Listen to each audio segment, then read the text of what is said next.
Spider-Man, Spider-Man, radioactive Spider-Man. Hey, hey, Wolfpack, we're back with another surprise tier list. Once again, returning to the realm of the webhead Spider-Man.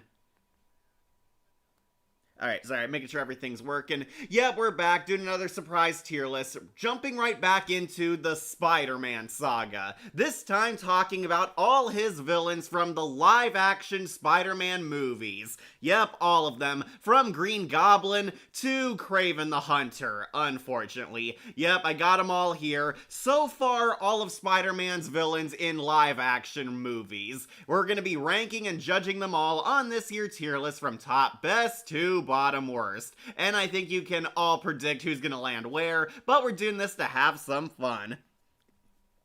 I'm here, time to see the live-action Spider-Man villains that were peak in the 2000s to 2007. Yeah, unfortunately, that's kind of where they ended, right? Alright, so making sure everything's working. Alright, my mic seems to be on, nothing going wrong like Spider-Man's life. But yeah, we're gonna be talking about every Spider-Man villain from Green Goblin to Kraven the Hunter. Yep, they're all here. So far, all of Spidey's iconic foes portrayed in live action. The good, the bad, and the Morbius. They're all up here. Gonna be judging them all on this year tier list. So if this is your first tier list ever, I'll go over the rules. I'll be talking about judging, critiquing, praising, and maybe even disrespecting each and every one of Spider-Man's foes in live action. How they were written, how they were portrayed, how they looked, and if they were a great service or disservice to the character. And I will be ranking all of them from who's top best to bottom worst. I do have fun categories this time. Hi, Kat. Oh, hey, Kira, you made it. How you doing? I'm doing well. Staying cool. It's hot where I'm at right now. Also, I see Gru versus Megamind. I saw it. I was gonna check it out after this tier list, but decided to do this early. So, let's go over the categories. Up top in S tier, these ones are the perfect ones. Can the spider come out to play? These ones are epic, perfect 10 out of 10s, the gold standard of Spider-Man villains. Loved this character, loved the actor's portrayal of the character, loved how they look, had a lot of badass scenes, a lot of well-written moments. They were a great service to this Spider-Man name. Yeah, love these ones. They're perfect. They go up here on the red zone as top tier Spidey foes. Then underneath that we have the power of the sun in the palm of my hand. Yeah, using a lot of quotes for this one. These ones are A's, A minuses. They're good, not perfect. I might have a criticism or two for this character, but overall I would say they were good. They were very entertaining. They were great. They were passable. They were satisfying in this movie. Did a great job as the character. A lot of fun moments. Really cool seeing them on the big screen. Basically 8 or 9 out of 10s rather than the perfect ones, but I would say they did a great service to the character still. They are A tier. Hey, hey, hey. Hey, Nate. I've never seen you here before. Still no Catwoman versus Black Cat, like why Death Battle, why not make it? Yeah, they need to make a matchup already. People have been dying to see Selena versus Felicia. Right smack in the middle, we have I Like Being Bad. These ones are okay. They're passable, they're fine. Not the worst thing ever, but definitely not the best thing ever either. Have an equal amount of good and bad. I liked them, didn't overall love them. A lot of Silver and Bronze Skull kind of level villains here. Might be seeing a lot of the later villain roles in this slot, but they were definitely alright rather than magnificent. Underneath that we have That's a Cute Outfit. These ones are plain bad, lame, weak, pathetic, pitiful. Could have been something good. There was a spark of hope there. They could have grew into something magnificent. Might be seeing a lot of the sequel bait villains down here especially, but overall I would say very forgettable, very below average Spidey foe. And we might be seeing a large number of the Sonyverse characters down here. But there is one more underneath that, and that is a god named Sparkles. Yeah, using a lot of quotes. This one, F tier, worst of the worst, rock bottom, terrible, 0 out of 10s, the worst portrayal of this Spider-Man foe ever. Did not like them, the fans did not like them, I have nothing positive to say about them. Sometimes the internet even clowned on them. These ones are terrible, worst portrayals of Spidey's iconic villains ever. And sadly, we will definitely be seeing a few names down here. Stream on a Wednesday? Hey Tails, yeah, I decided to surprise everyone. I have a few new videos out on Patreon, so I did do some new stuff. I have a top 10 that's coming up, it's on there. Have a Halloween video already ready, and I got a special surprise available just yesterday. It's free on Patreon, but yeah, I decided to do a stream since I had time, and also this weekend we're going to be doing a regular show tier list again, celebrating the upcoming Lost tapes. Yeah, Wolf is coming back, gonna be ranking season 5, y'all, but I decided to get my Marvel groove on and do some more Spider-Man stuff. Also, I made a 2 Death Battle fan thumbnails like Ray Ayami versus Argus from Neon Genesis. Oh, the Miraculous character too, okay. Are you sure you don't want to save this until after a brand new day? I thought about it, but decided, why not? We got a lot of villains to work with, and I know some people have been dying to hear my thoughts on the Sonyverse characters especially. Yeah, we got enough villains to work with. I thought, why not? We could always do an updated version later when that movie comes out. But yeah, I want to get into my Marvel groove, doing some stuff. Don't worry, the next Marvel tier list will not be entirely Spider-Man focused, so we do still have some fun topics, but I figured, hey, why not? Got a ton of villains, want to celebrate brand new day coming out, and we have more than enough big names on this tier list.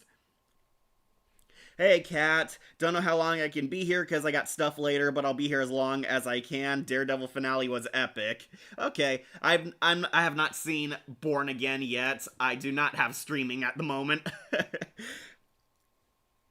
And Kami-sama versus Pigella. Daiko Girl versus Miraculous. Don't know who Daiko is. Regular show stream, it's only been 2 months already. Yeah, we're gonna be doing another one. Got season 5 coming up. We're doing that one this weekend because the Lost tapes are premiering soon. Looking forward to seeing that. A tier list on a Wednesday? Yep, we're full of surprises, anime night. Neither do I, wink wink. Like, could we use Gru versus Megamind clips for the future? Again, Akira, we gotta find the right context and the right moment to use it.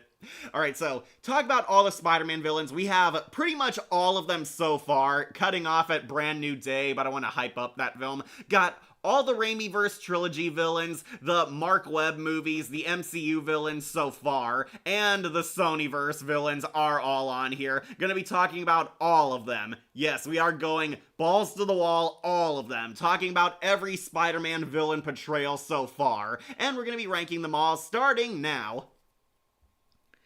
Let's start with where it all began with Spider-Man's #1 villain, the Green Goblin, who is going up top on S tier. Can the spider come out to play?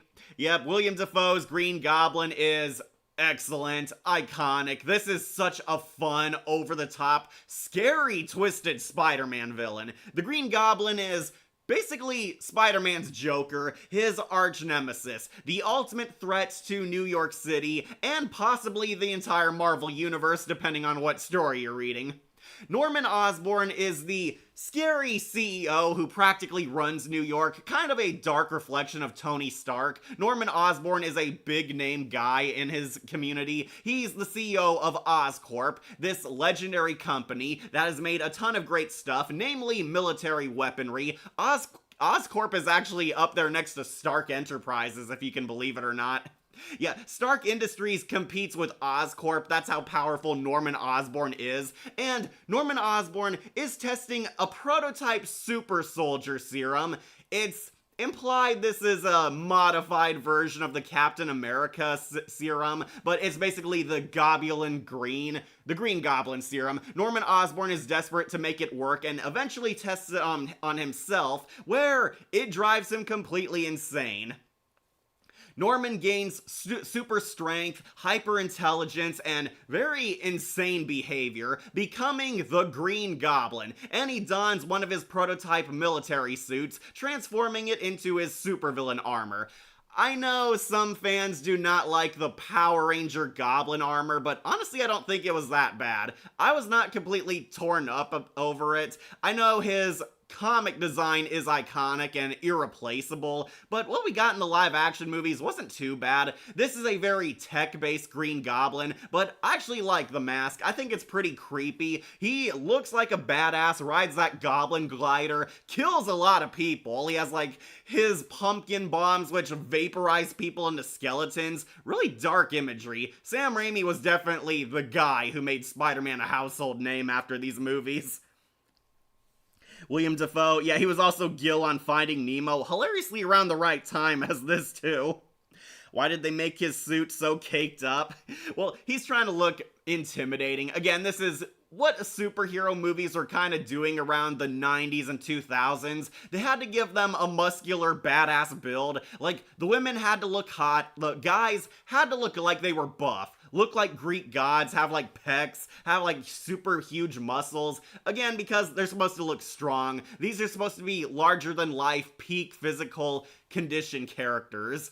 And really love William Dafoe's portrayal. There's one criticism I do kind of understand where Norman Osborn is turned into a sympathetic villain, and this is not how the character usually is in the comics. Norman Osborn, by day in his civilian identity, he is a very creepy, ruthless CEO. He is Lex Luthor in the Marvel Universe. He gets what he wants, takes what he wants, does not care about anyone. He cares about Peter because Peter's kind of his morality pet, and Peter is kind of the son he always wanted. Norman has respect for Peter because it's ironic, you know, he's Spider-Man. Norman starts out as kind of that exact character, very creepy, ruthless CEO. Then, when he becomes infected by the Goblin Serum, suddenly Norman is completely innocent and he gains a split personality who's all his evil in a living form. Norman Osborn does not have a split personality. He is the same guy as both Norman and the Green Goblin. The movie changes that so you feel sympathy for him. I honestly didn't think it ruined the movie, but some people might be upset because Norman is vastly different in the cartoons, the comics, and the recent Insomniac games. Yet Norman was kind of a threatening guy before he became the Green Goblin. Then, no, all of a sudden, huge shift. Norman's actually an innocent victim. It's his split personality, the Green Goblin. Green Goblin is kind of Joker-esque. Cackling psychopath, loves killing people, loves causing mayhem, gets revenge on his and Norman's enemies. The Green Goblin kind of takes control of Norman whenever he dons the mask. He is convincing Norman to become a supervillain, start taking over New York the supervillain route instead. Is Green Goblin is Spider-Man's Joker, who is his Penguin? I think Kingpin might be his Penguin. Yeah, if Green Goblin is Spider-Man's Joker, Kingpin is definitely Spider-Man's Penguin. I thought this would be a Green Goblin tier list. Saving that for Halloween. I know a long ways away, guys, but that feels more fitting. No Way Home only made him better. Absolutely. In the first film, Green Goblin is actually a pretty great villain. He's threatening, he's badass. Sometimes there's some sketchy CGI, but William Dafoe absolutely owns his scary scenes. Basically, he gets revenge on everyone who wronged him until he comes face to face with Spider-Man. He wants Spider-Man to join him. Spider-Man says no because he's the good guy, but as you all know, no one says no to me. He finds out Peter Parker and Spider-Man are one and the same, and he basically tries to get revenge on Spider-Man, attacking his Aunt May and almost throwing Mary Jane off the bridge. Yes, this was based off of one of the most famed Spider-Man comics, only instead it was Gwen Stacy in the comic. Here they change it to Kirsten Dunst's Mary Jane, which honestly didn't really piss me off too much. It was more so a tribute to the comic rather than a straightforward adaptation of it. But yeah, he holds a Mary Jane and a box of children. The children were in like a sky cab going across the bridge. Green Goblin cut the wire and is holding them on one end. Save the girl you love or suffer the children. Spider-Man does his damnedest, fights him, and manages to save both. He saves both the school kids and his girlfriend, fights the Green Goblin, and as you all know, one of the darkest scenes in the movie, Green Goblin reveals that he's Norman Osborn and tries to distract Peter only to stab him from behind with his goblin glider, only to end up stabbing himself through the groin. Yeah, this is definitely a Sam Raimi movie. Yeah, Green Goblin dies and Norman begs Peter, don't tell Harry before he dies because he doesn't want his son to see him as the villain. Unfortunately, this leads to a lot of drama between Spidey and Harry because Harry Osborn assumes Spider-Man killed his dad out of cold blood. But no, it was because of his own hand. Green Goblin tried to take Spider-Man with him, only to die a rather grisly death in this movie. But yeah, that's the end of Green Goblin, or so we thought, until No Way Home, where all of the Spider-Man villains who died or mutated are suddenly back and are now in the what's it called, Earth 616, Peter's timeline. Norman Osborn comes back, and we're led to believe that the Green Goblin personality is no longer in him.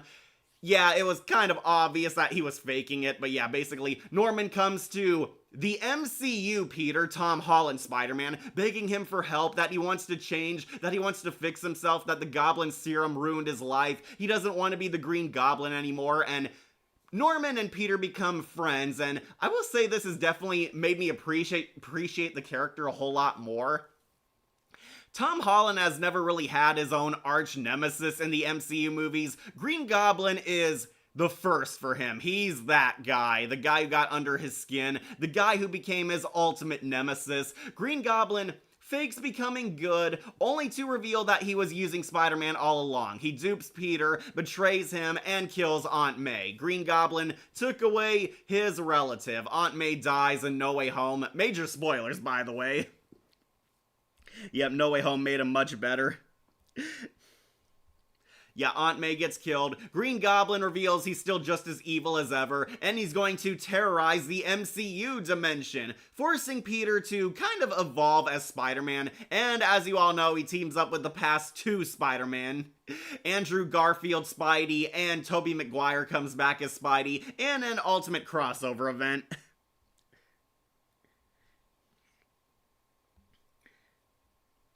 He was also in Platoon and The Lighthouse. Yeah, I remember that. And he's also Aquaman's uncle. Trying to remember his name, but yeah, William Dafoe is the advisor / relative to Aquaman in the Snyderverse movie. Also being in the 2026 Gothic movie Werewolf. I remember the scene when Norman became insane after his experiment was successful, and I thought his armor looked very cool even by Power Ranger standards. Yeah, honestly, I think a lot of people are way too harsh on the Green Goblin armor. We do see that Sam Raimi had alternate designs, and admittedly they did look scarier, but what we got I don't think was that bad, especially because this was supposed to be like combat armor originally before it got redesigned into his goblin suit. First movie I saw Dafoe in was Speed 2. Lol, poor choice, John Smith, poor choice. I remember No Way Home, he offers Peter a job in his universe. Yeah, he kind of offered the same deal to Tobey Maguire Peter. He wanted, like, Peter to become his protege, because Norman Osborn wants Peter Parker to become his son. Which makes some comic events look really icky in hindsight. Noble Pelican in The Boy. Oh, he's Volko in Aquaman, thank you, that was his name. Oh yeah, he was also Ryuk in the terrible Death Note movie. Honestly, Dafoe was the only highlight in that adaptation, mostly because Ryuk was basically the Green Goblin. And he was Marcus in John Wick. And Rat in Fantastic Mr. Fox. Do you think Spider-Man is better with organic webbing or the wrist bracelet webs? Okay, so I did gain an appreciation for the wrist gauntlet webs, but I kind of prefer Spidey with the organic webbing. It kind of makes more sense that he would gain it as a superpower instead of building it as a gadget to enhance himself. Yeah, I know some people don't like the organic webbing because it's kind of gross when you think about it, but I like it. I like it. I like that he can do anything a spider can, and spinning his own webs should be a power he has, not something he created to help the powers. And he was also Jesus in The Last Temptation of Christ. Ah, really good. Yeah, William Dafoe is a great actor, and phenomenal as the Green Goblin, of course. Put D'Onofrio in the MCU Spider-Man movies, you coward. Oh, D'Onofrio, yeah. Well, he's in the MCU TV show, so that counts. Yeah, I want to see him in a film. I'm hoping Vincent D'Onofrio's Kingpin is in A Brand New Day. That would make sense, especially because the Punisher story is going to be in that too, but we'll see if they actually have the guts to do it. Rooftop is one of the most underrated super villain speeches. Oh yeah, that one where he's telling him that, oh, you have to make a choice, and it's his sadistic choice. Underrated speech. Dafoe knocked it out of the park. But as you know, in the No Way Home event, really good movie, I do like it. That'll make it very high on the tier list when we rank the films, but Dafoe comes back leading the villain charge. All of Spider-Man's villains fight him, big epic battle. Dafoe surrenders but tries to backstab Tobey Maguire. I honestly did not like this moment because, one, Tobey Maguire's Spidey would not be this stupid, and two, he didn't even stab him fatally, making me wonder, what was the point? What was the point of Green Goblin backstabbing Tobey Maguire's Spidey, seeing as how he survives the movie anyway, and Tom Holland just goes back to beating him up, but eventually Tom makes a choice not to kill him, but gives him the cure, killing the Green Goblin persona for good. And William Dafoe is back to innocent Norman Osborn. They all return to their timelines thanks to Doctor Strange. And I guess we're supposed to assume this Green Goblin's now alive and in a healthy relationship with Peter and Harry now. But this villain, really kick-ass. I love William Dafoe's Green Goblin. He was dope. He was having the time of his life. He was fun. He was iconic. The suit, I will defend to this very day, does look pretty good, even for Power Ranger-style Goblin armor. But he had a lot of great scenes that definitely helped make him stand out. Have you tried Green Goblin carts back when they were around? I remember trying Green Goblin popsicles. They had Spider-Man popsicles. They were like the old SpongeBob or Sonic the Hedgehog popsicles. We got to see Green Goblin with sour apple. I preferred Spidey because he tasted like a bomb pop. Also better than Hawkmoth. Why can't Hawkmoth couldn't do Say Your Best Friend or The Children? Because Miraculous is child-friendly. Green Goblin killed young Aunt May. Yeah, young Aunt May died. That's on Green Goblin's kill stat, so definitely major respect there. My guess they want Norman to be a sympathetic villain because using his comic self would not fit with the movie, and Harry will find out that Peter is Spidey until Spider-Man 2. Yeah, I know he finds out in the next movie. Yeah, that's Harry's story arc. Harry Osborn is on this tier list. Yeah, this is him as the new Goblin. Get to that soon. Volko is his name. Yeah, thank you. I prefer the organic webbing. Yeah, me too. I do. I prefer that more. Also, Christina V is now playing Sarah in the remake of Land Before Time. Oh, that shouldn't even have a remake. A lot of people, including Doug Walker, criticize the Green Goblin costume. Yeah, I've seen Doug's Spider-Man reviews. That's one of the first times I disagreed with the critic. Nostalgia Critic hated the armor. Personally, I really like it. I think it looks pretty cool. But yeah, that's one of the few times I argued with Nostalgia Critic, and don't worry, it won't be the last. Eventually, they will hate you. Yeah, a lot of great quotes from this guy, too. William Dafoe has so many great quotes. Follow the cold shiver down your spine. Finish it. Finish it. So, Green Goblin kind of haunts Harry in the following sequels, but that might be retcon now thanks to the MCU saving him and returning him back to the timeline in better health. But Dafoe's Green Goblin, excellent villain, really like him. Honestly, might be number 1 on this tier list. Will he be outclassed? We'll see soon shortly. But for now, he is definitely going on to S tier. Yeah, those exist, I remember. Season 6 of Miraculous is going so dark like Neon Genesis of Evangelion. Yeah, I heard it was improving in some areas. The Joker of Spider-Man villains. Dafoe was perfect casting. Hey, Bodhi, you made it! Now I'll have to do the Amazing Spider-Man after this. Could we have a Marvel and Spider-Man playlist? Gotta make one. Honestly, I did not expect our channel to have so many Marvel tier lists, but now I think I have to make one since this month we're doing a lot more Marvel stuff. I never actually saw the young Aunt May, as she was made a MILF, but the Aunt May I remember was a kind, sweet, elderly woman you like to care for. Yeah, Rosemary, she was a great Aunt May. I prefer Aunt May as an old lady. They tried to turn her into a sexy aunt, which, depending on who you ask, was either a good choice or a really weird choice. I think they just wanted to make her hot so they could give Happy Hogan a love interest. Nah, go in your standard preferred order. Okay, Bodhi. Alright, so anyways, Defoe's Goblin, we're wrapping him up. S tier. Might be number 1. Will he be outclassed? Let's find out. Next, we're at Dr. Octopus, played by the great Alfred Molina, who is also going on to S tier. Shocker, I love Doc Ock. Dr. Octopus became one of my favorite villains after seeing Spider-Man 2. This was a guy I knew existed. I thought his powers were really cool. Dr. Octopus was once a great, brilliant scientist named Otto Octavius. Yes, I do like the name. Shut up. Shut up, MCU fans. Yeah, he's Otto Octavius. He was a brilliant inventor who was trying to change the world with revolutionary science. He created a superpowered machine that could generate a micro sun. The sun was created to become an energy source, which would power entire states with its great power.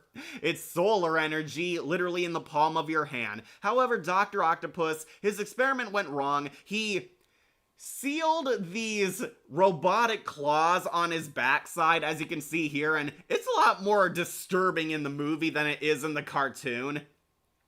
Like, in the cartoon, Dr. Octopus, wore something that just wrapped around his body. Here, it's, literally drilled into his spinal cord. It is a very gross R-rated scene, but yeah, Dr. Octopus gets needles that pierce through the claws and into his spine so he can control his Dr. Octopus claws. Basically, these claws can help him do a lot of things with science, are an extra pair of arms, and are very indestructible. They're made of solid steel. They have artificial intelligence in them. He used to have a neural control chip implanted there. He would control the claws, but the claws would not control him. Unfortunately, his science experiment creating a micro sun goes horribly, horribly wrong. The sun is too strong and absorbing everything in its gravitational pull, literally setting the world on fire. Spidey comes in, tries to save the day. Dr. Octopus pretty much loses everything. His project is a bust. It almost blows up. His wife is horribly, horribly killed in a very gruesome scene. A bunch of shards of glass pierce her to death. Dr. Octopus's brain is fried and he's knocked out. And this is pretty much the end of his career. Dr. Octopus is carted off to the hospital to get the claws shredded off his spine, but in one of the scariest scenes in the movie, Sam Raimi revives the evil dead and the octopus claws come to life and murder all the doctors in gruesome fashion. Spectacular and Insomniac are heavily inspired by Alfred Molina in terms of how the arms connect to his body. Yeah, they are. In Spectacular, they were also attached to him, but for a PG kids cartoon, it was like a machine that wrapped around his entire body, rather than being drilled into his bones. If you were to include the Spider-Verse movies, where would you put girl Dr. Octopus? Probably on A tier. I liked her, but I didn't get enough of her. That was the only issue I had. Yeah, if you don't know, there's an infamous girl Dr. Octopus who was introduced in the comics. She took over in a weird mini-series arc where Otto Octavius's mind was inside of Spider-Man. Yeah, comic books are weird. But yeah, there was a girl Dr. Octopus. I remember seeing Spider-Man 2 in theaters and being infuriated by everything he did and wanted to get his comeuppance. Now, looking back, he is awesome. Yep, he is. Yeah, I know Alfred Molina's Doc Ock. Sally Fields was the perfect balance age-wise for Aunt May. Yes, she was, and she had the warm personality of Rosemary Harris to boot. If only she had that same warm heart in that Robin Williams movie. Ramus's Aunt May actually reminds me of my own aunt. Okay, so pretty happy memories, huh? Roland Dupain, Marinette's grandpa, died. Oh, that's right, you told me in the last tier list. Very sad to see him go. He didn't even look that old, but still surprising. And he was King Gustav in the Justice League animated TV series. Oh, he was. I gotta see him again in that. I know Alfred Molina voices Lex Luthor in Robot Chicken.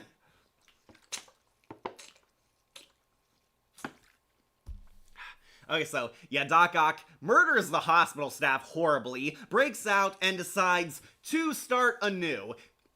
He starts his new supervillain life as Dr. Octopus, gathering up the resources to rebuild his sun machine to prove that his idea still works. Unfortunately, losing himself to evil completely. Dr. Octopus becomes a total sociopath. Once the claws start talking to him, it's a little silly, but not too far-fetched for this kind of comic book movie. The claws are influencing him. He's thinking more like a cold-blooded scientist rather than a human being.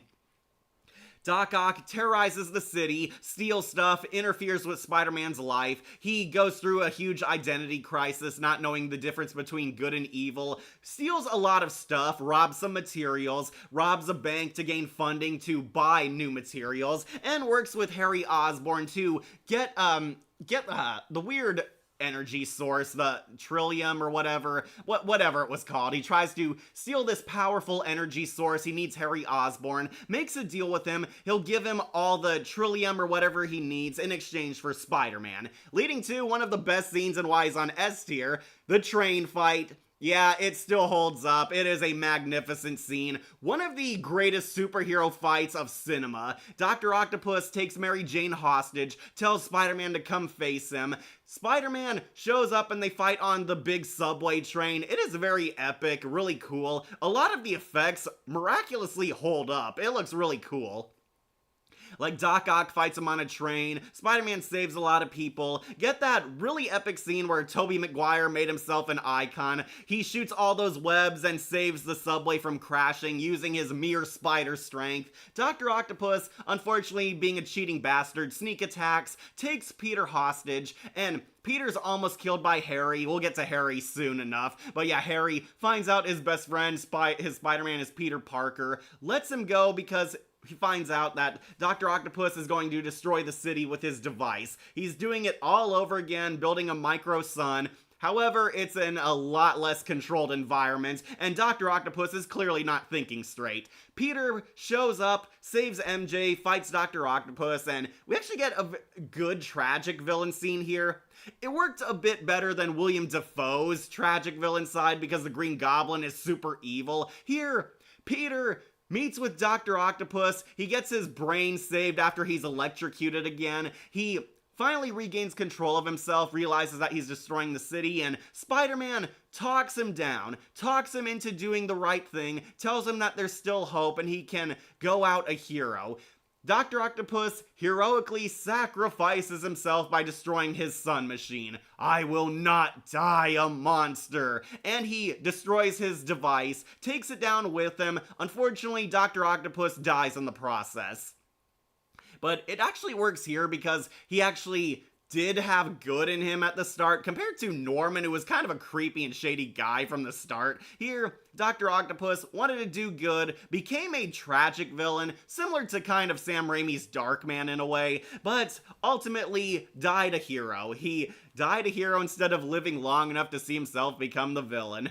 Yes, I did use a DC quote on a Marvel tier list, come at me. But yeah, Dr. Octopus, really epic villain. The claws look really awesome. The costume could have used some tweaking. He's like mostly wearing like this trench coat throughout most of it, but the trench coat is kind of greenish yellow like his iconic suit is.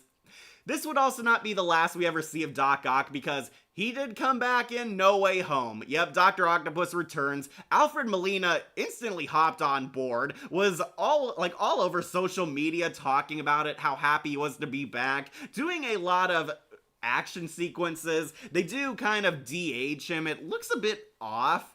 I thought Norman Osborn kind of looked better with the effects. Alfred Molina looks slightly off, but Molina definitely still has the same energy. Oh, I remember the infamous hospital scene when Otto's robot arms killed the nurses and doctors off screen when I was a kitten. This scene felt somewhat straight from a horror movie. Yeah, it was a shout out to Sam Raimi's Evil Dead movies. Kind of crazy, like the Deadite attacks and the rape trees. Yeah, I remember seeing, read that one? Read that one. Spectacular. Read your comment, Bodie. Yeah, I do like Insomniac Doc Ock, played by Rigby. And I love Peter McNichol as Doc Ock. He honestly might outclass Alfred Molina for me. I know that's saying a lot, but Molina is still good. He's on S tier, guys. Come on. Peter McNichol is just legendary as Doc Ock for me, and I loved his Master Planner arc. Multi-bear in Gravity Falls. Oh, that's right. He was the multi-headed bear. Never played Elder Scrolls. The neural chip literally melts into his spine in Spectacular, if you remember that scene. Oh, it did. Okay, I did not remember that when Gobby overloads the reactor. I remember Green Goblin being there and sabotaging him. I didn't remember it melting into his brain. Also, Death Battle fans want Dr. Octopus versus Victor from League of Legends. Never played that. The fight between Doc Ock and Spidey on the train is the best fight in all of the Sam Raimi films. Absolutely. I will fight that Darkman being chased down the highway. That was also pretty good. But this, easily a masterpiece of superhero storytelling. I remember in the No Way Home trailer and then in the film that when he appeared and said, "Hello, Peter," the audience yelled out loud. Yeah, everybody loved that scene, seeing Alfred Molina stepping out of the fog, revealing that, yep, we're bringing back not just all the Spider-Man, but some of his classic villains. Off topic, have you seen Crypt TV's Old MacDonald? I have not, Prince Kiro, I have not seen it yet. And he was Mr. Freeze in the Harley Quinn show. Yeah, I remember him being there. It was kind of funny because Mr. Freeze was one of the more dignified villains on that show. That girl Doc Ock actually makes an appearance on Spidey and His Amazing Friends, the kids show. Ah, okay, I have not watched that because it is for really, really little kids. And he's Professor Jeffries in Chill Out, Scooby-Doo, and Dr. Destiny in Justice League Dark. Yeah, I brought that up in my review of that. Spider-Man pulled a Casey Jones with that sacrifice, except he didn't die. The engineer, not the TMNT character. Should have clarified that earlier, Blue Thunder. Also in the film, when he mentioned his name, Peter, MJ, Ned laughed, as it makes sense. Oh, yeah, because Otto Octavius, like, okay, Peter, you live in a world where there's a guy called Adrian Toomes. Is Otto Octavius really out there? And Stephen Strange, yeah, everybody has a funny name in Marvel. I don't get why Otto Octavius is far-fetched. But yeah, Doc Ock is one of the villains teleported over to Earth 616, aka the MCU world. Doc Ock is summoned here because Peter and Doctor Strange screwed up. He attacks Peter, gets hacked and captured because Peter uses his Iron Man spider suit. Yeah, I got some choice words to say about that when we rank the films. But yeah, he hacks into Dr. Octopus' own tentacles and turns them against him. He finds out, that all of Spider-Man's villains from other universes are here. Doc Ock is there. Alfred Molina is pretty funny. He's villain Otto Octavius for the first half, but Spider-Man is trying to help cure all of his foes and create some things that will help make them into better civilized people. Doc Ock regains control of his tentacles and becomes nice Otto Octavius once more. Alfred Molina instantly turns back from villain to good guy. Otto Octavius gets a redemption arc, and I really like that. I do. Otto Octavius was one of the more tragic villains of these movies, so we get to see good guy Doc Ock for once. Yeah, basically Peter creates like cures and technology to help his villains control their powers, reform, rehabilitate into better people. Doc Ock is one of the first. He turns good and he shows up in the final fight, actually helping Peter. He helps like take down Electro, I believe, helps detain some of the villains, works with Peter, and of course, the Peters and Doctor Strange work together, saving the multiverse, where I believe Doc Ock now has a happier life in the new timeline. But seeing Alfred Molina come back was really great. I was so happy he got redeemed in the end. Got his happily ever after. We briefly got to see good guy Doc Ock. There was a time where Otto Octavius did try to be a good guy. And no, I'm not counting when he was controlling Spider-Man's body. No, actually a good Doc Ock. But yeah, I did like Doc Ock got a happy send-off. He got the most love out of all the villains in the movie, arguably next to William Dafoe's Green Goblin. It was great seeing him again. The octopus tentacles are iconic. Alfred Molina gives a fantastic performance, capturing the tragic side to Doc Ock, but also made him the badass villain we know and love to hate. Yeah, absolutely going on to S tier, really love him. He is my second favorite villain. Defoe's Green Goblin was just a bit more fun, which is why he's ahead of him, but Doc Ock, you are still a legend. He is brilliant. And not lazy. Yeah, I remember that. That was a stupid joke. And Reverend, still naming roles. And he was Doc Ock again in... Oh no, Rigby played Doc Ock in the Insomniac Spider-Man. Yeah, I heard William Sailors' voice out of him. I think it was AI that de-aged him. That explains why it looked really off. Like, we need Dr. Octopus tier list for Octopus Day, October 8th. Okay. I'd say Sam Raimi Doc Ock surpasses Green Goblin. Yeah, some people will definitely debate me on that. I kind of like Defoe's Goblin more because he was just a fun betrayal, and his role in the film was definitely a lot more menacing than Dr. Octopus. Though those tentacles are really cool and still hold up. And he was the Fairy King in Strange Magic. Don't remind me.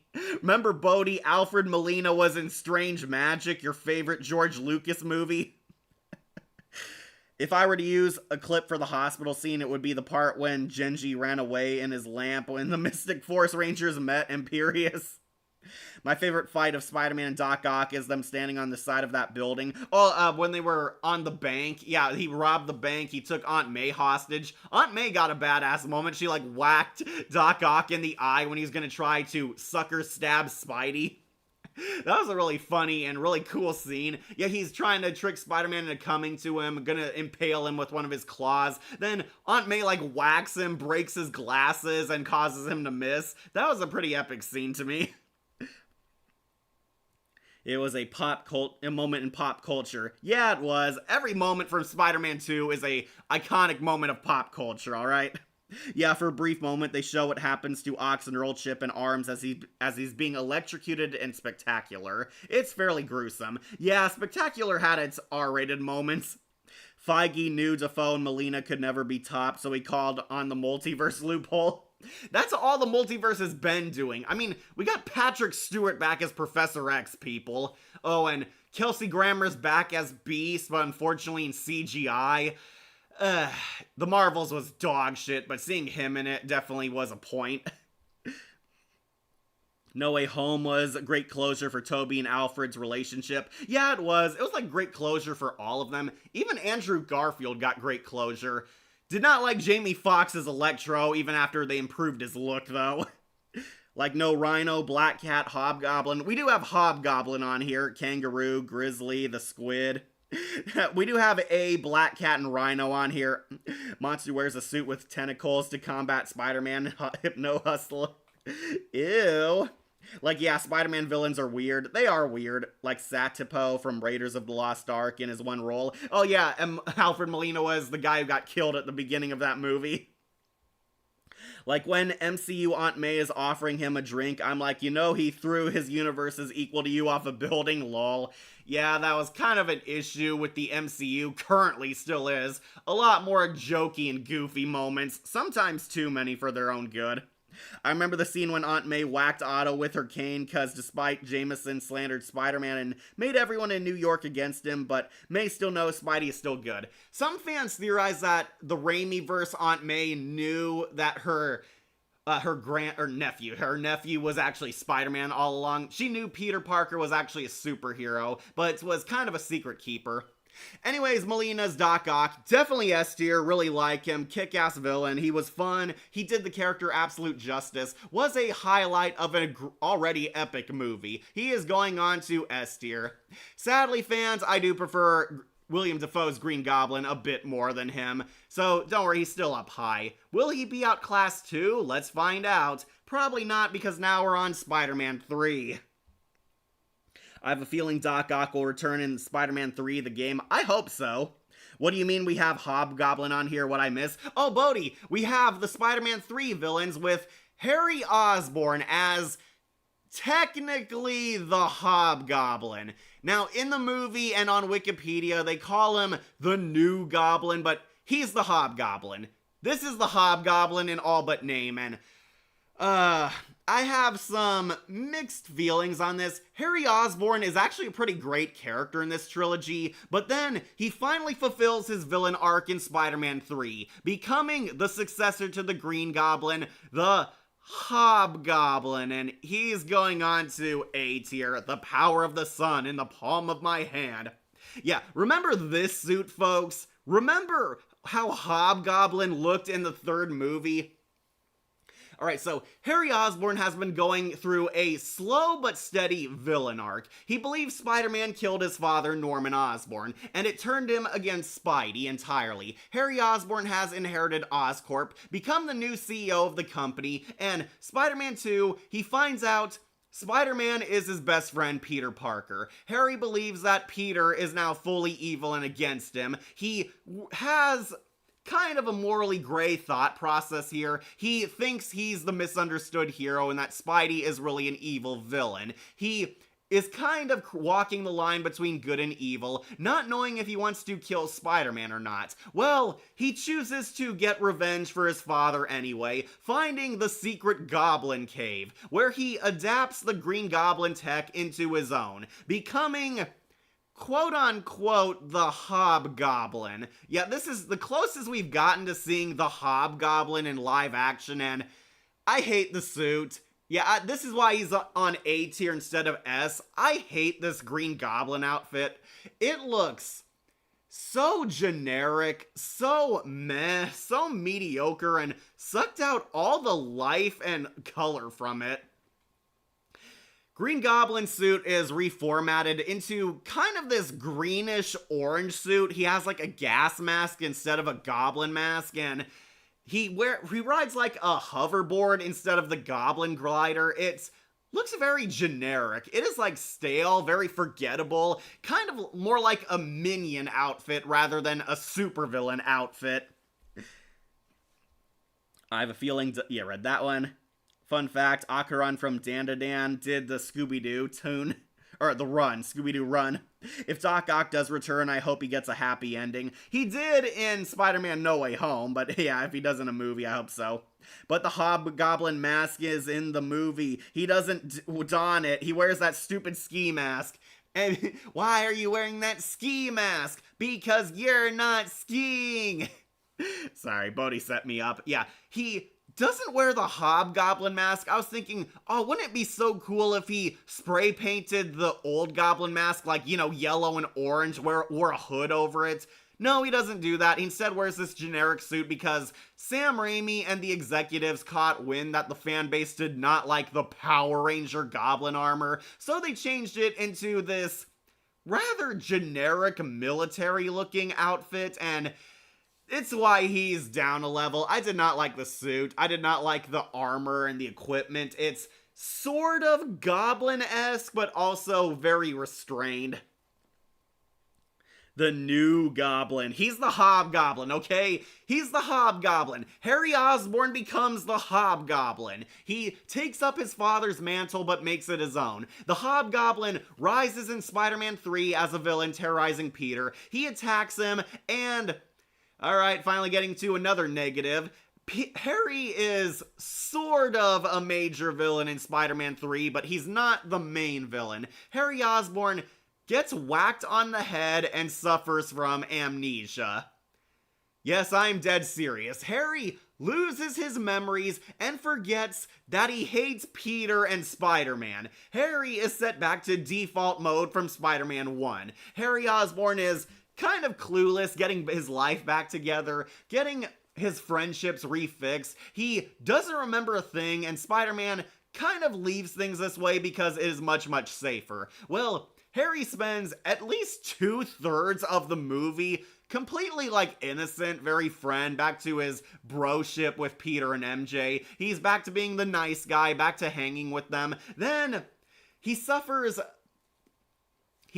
basically another PTSD moment where his memories start coming back to him. Harry flirts with MJ. They almost kiss here. I'm not sure. I don't remember if they did fully, but Mary Jane and Harry have a romantic moment. Then all of a sudden his memories come back. He remembers that he's the Hobgoblin, that Peter Parker's Spider-Man, and that, oh yeah, I need to avenge my dad, and he goes back to full villain mode, pretends to be innocent still. We get that hilarious moment where he's like hanging out with Peter at the Denny's. He tells Peter that, oh, I'm the other guy Mary Jane is seeing. Mary Jane and Peter break up halfway through the movie, and Harry pretends that, oh, it was him. We find out, no, he's manipulating and gaslighting Spider-Man to get his revenge, stabbing Peter in the heart. First, we attack his heart. And we get that hilarious meme moment where Peter realizes Harry's the Hobgoblin again. Remember this moment where he sees Harry sitting in like a diner at Denny's. He's eating the pie. How's the pie? So good. And he turns and winks sinisterly at Peter. Then a speeding truck goes by and he pulls a Batman and disappears.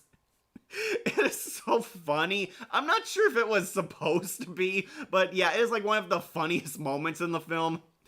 Peter is full black suit Spider-Man at this moment and goes to confront the Hobgoblin at his home, finding out that his villain nemesis is back, and Harry tries to one-up him, rub it in his face, and Peter goes Bully McGuire, beats the shit out of him. They have an epic death battle. It's honestly kind of cool. I do like that he's showing that he does have his goblin weapons and arsenal underneath him. He fights black suit Spider-Man and gets his face blown off by half his Hobgoblin bomb.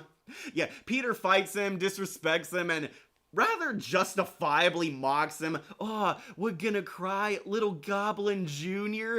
Harry tries to throw a pumpkin bomb at him. Spider-Man deflects it back at him, and it gives Harry a sort of Two-Face kind of look.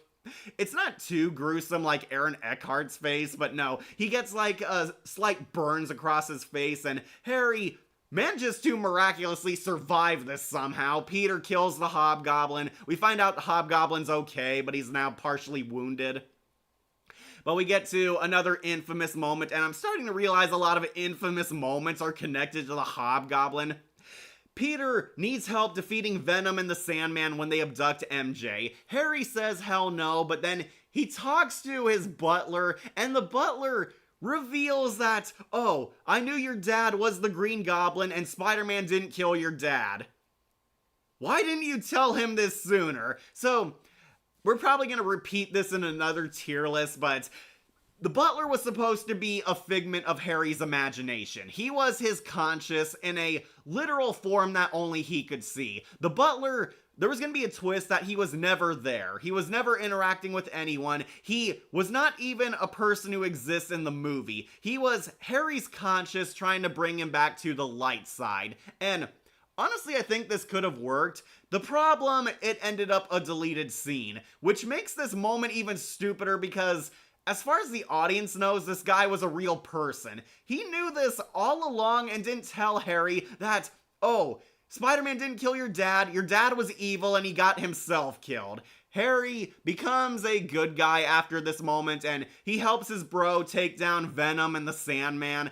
Ultimately, Harry dies just like his dad but goes out a hero. Hobgoblin, once again, dies like a hero like Doc Ock.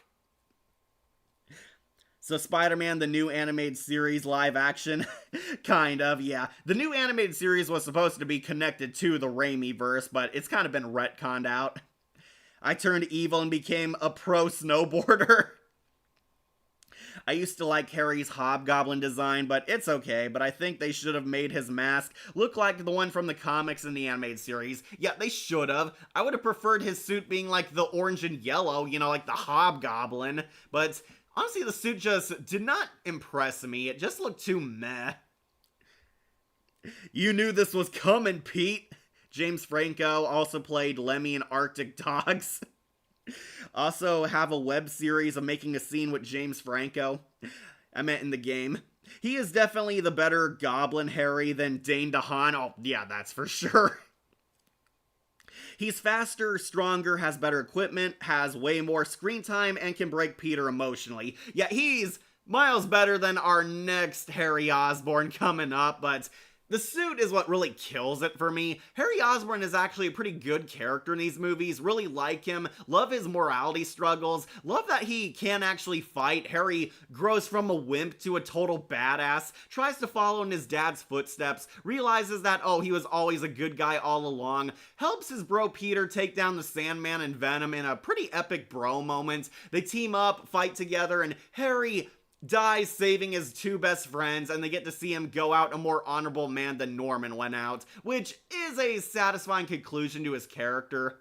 But sadly, a lot of the negative moments of Spider-Man 3 do connect with him. Don't worry, there's another character far worse. And two, I did not like that Harry Osborn was kind of written to the sidelines in this movie in favor of Venom, who we'll get to. Who had the most forced advertisement, Power Rangers and Krispy Kreme or Spider-Man and Denny's? Power Rangers and Krispy Kreme. I took a grenade to the face, dude.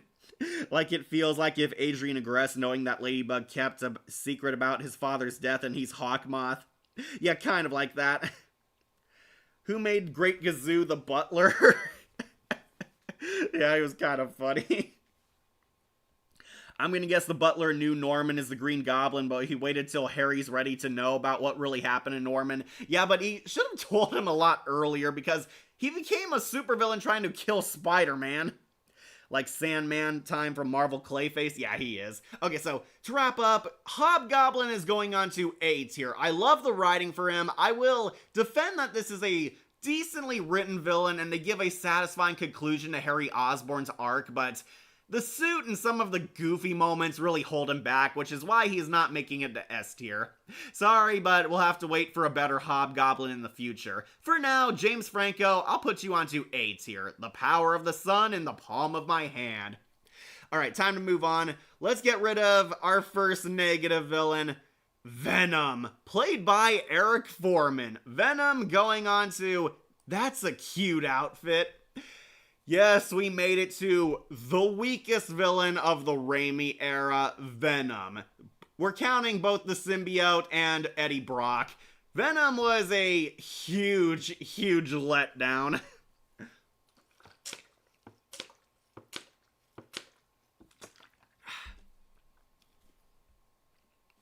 Okay, finally made it to Venom, and boy howdy did Spider-Man 3 really miss with this character. So, Spider-Man 3, one of the biggest criticisms is there is too much going on, and it did not help that this also has the entire Venom arc. The Venom symbiote crash lands on Earth and gets connected to Spider-Man, and honestly the most contrived scene in the movie. Somehow Peter and MJ don't see a shooting star land like a mile across away from them, and the Venom black ink dives onto Peter. The symbiote connects with Peter Parker, slowly turning him into Black Suit Spider-Man, and honestly, when he's Black Suit Spider-Man, he looks really cool. The outfit is really magnificent, looks practical, looks badass, and we get to see Spider-Man with a dark side. Peter becomes corrupted by the Venom symbiote, borderline becoming an anti-hero, and becoming the infamous Bully McGuire emo Peter. Yeah, you all know the memes by this point. You've all seen the images. Peter gets an emo look, acting like such a dork who thinks he's cool and a hotshot. Basically, acting kind of like the ultimate nerdy Peter. I don't care what anyone says, the Venom suit was great. Yeah, it was. That's why he's not in F tier. Honestly, the effects are not too bad. Ultimately, Peter realizes he's becoming a bad guy. The black suit is affecting his mind.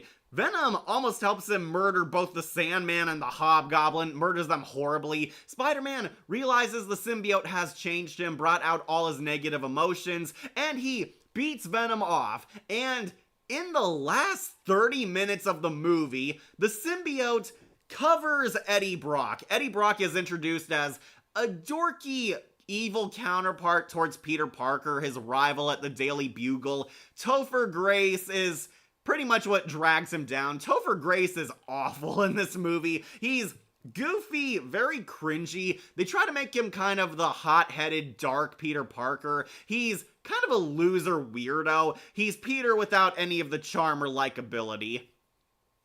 I did not like Topher Grace in this movie, and his Venom voice is not good. Venom sounds, well, like a weird, nasally loser nerd. He sounds like Eric Foreman. Like, oh, my spider sense is tingling, if you know what I'm talking about. I like being bad, Peter. It makes me happy. And they keep peeling off his mask. Like, stop showing Topher Grace's face. I want to see Venom. Venom looks cool in this movie, and it sucks me out of it that every time we're seeing friggin' Eric Foreman. Topher Grace was really miscast as Eddie Brock. Making sure I didn't burn out my microphone here. Okay, I didn't. Making sure everything's good. Catch up on comments. But yeah, I did not like Venom in this movie. Now, I will say, the effects for Venom are very good. This is a very good looking Venom. The CGI has actually held up well. I love the mask design. Unfortunately, they do not properly use him. One, we see Venom unmasked too often to show Topher Grace's stupid face every time. He does not sound like Venom at all in the movie. Topher Grace's voice is not very intimidating. Like, isn't Venom buff in the comics? Yeah, he is. Also, Venom is kind of shrunken down. He's a scrawnier, skinny Venom. Again, they wanted to make him a dark reflection of Spidey. If you don't know, Sam Raimi is actually not a fan of Venom, and he wasn't even supposed to be in this movie, but the corporate executives forced his hand. Basically, the execs said, oh, you have to use Venom because he's an A-list Spider-Man villain. Put him in the movie, people will see it, it'll make money, it's an absolute grand slam. People love Venom, they love the character, they will pay to see this guy fight Spider-Man, and Raimi had different ideas in mind. Raimi wanted Sandman and the Hobgoblin to be the main focus, but he reluctantly gave in and did what the corporates were demanding. He put Venom in the movie, and it kind of does show that he was not a fan of Venom, because Eddie Brock gets the least amount of screen time in this movie.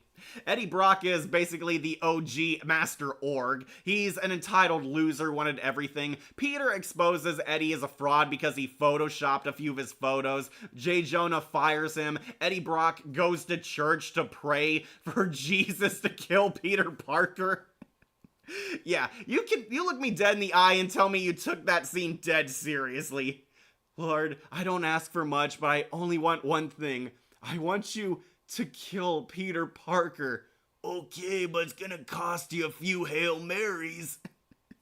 Looked me dead in the eye and told me, oh yeah, you thought that was a deep, dramatic Venom moment. Why the last 3 Venoms movies was a rom-com. Yeah, those are also terrible. Just got here, what did I miss? Hey Joseph, we're on Topher Grace's Venom, who's on easily D tier down here. Yeah, you missed Defoe's Green Goblin, Molina's Doc Ock, both S tier. A tier is James Franco's Hobgoblin. So far we got our first bad villain, and definitely not the last, Topher Grace's Venom. Wrapping up the Raimi-verse soon. I want to read Bodie's comments, what he has to say about Venom.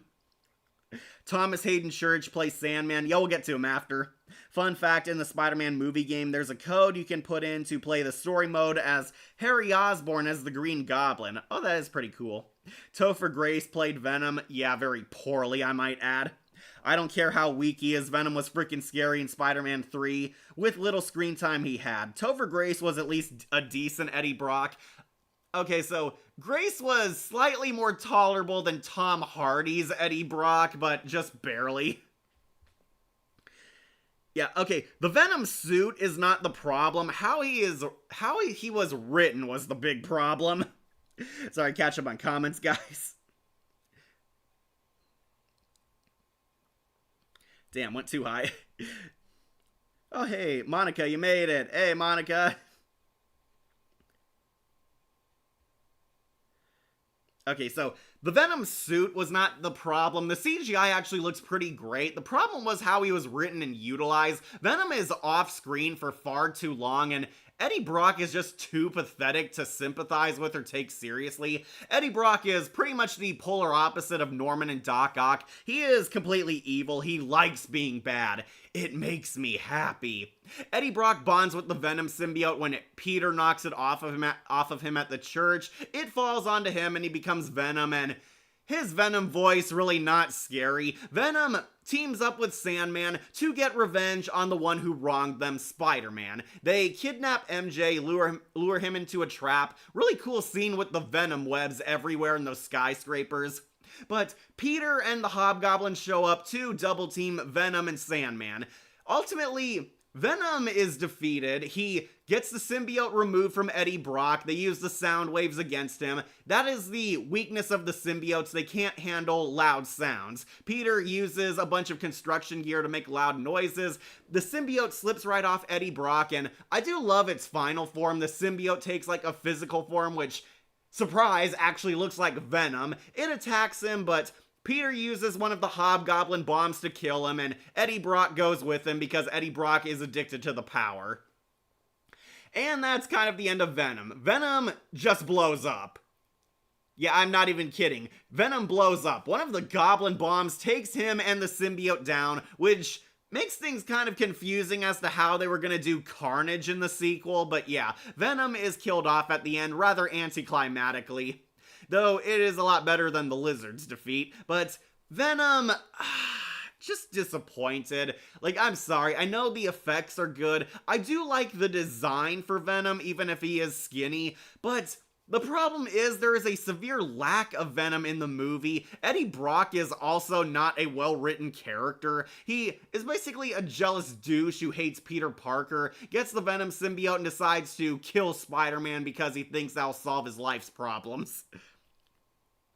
I like Venom and Eddie Brock in the third movie, but yeah, I mostly agree about this, and the only criticism I have with Venom is because Eddie's voice doesn't alter when the symbiote bonds with him. Yeah, that was a problem. Did you notice how Topher Grace's voice doesn't change when he's inside the symbiote? It's like, why not? Why not give him the Tony Todd voice already? But no, they didn't, and it sucks.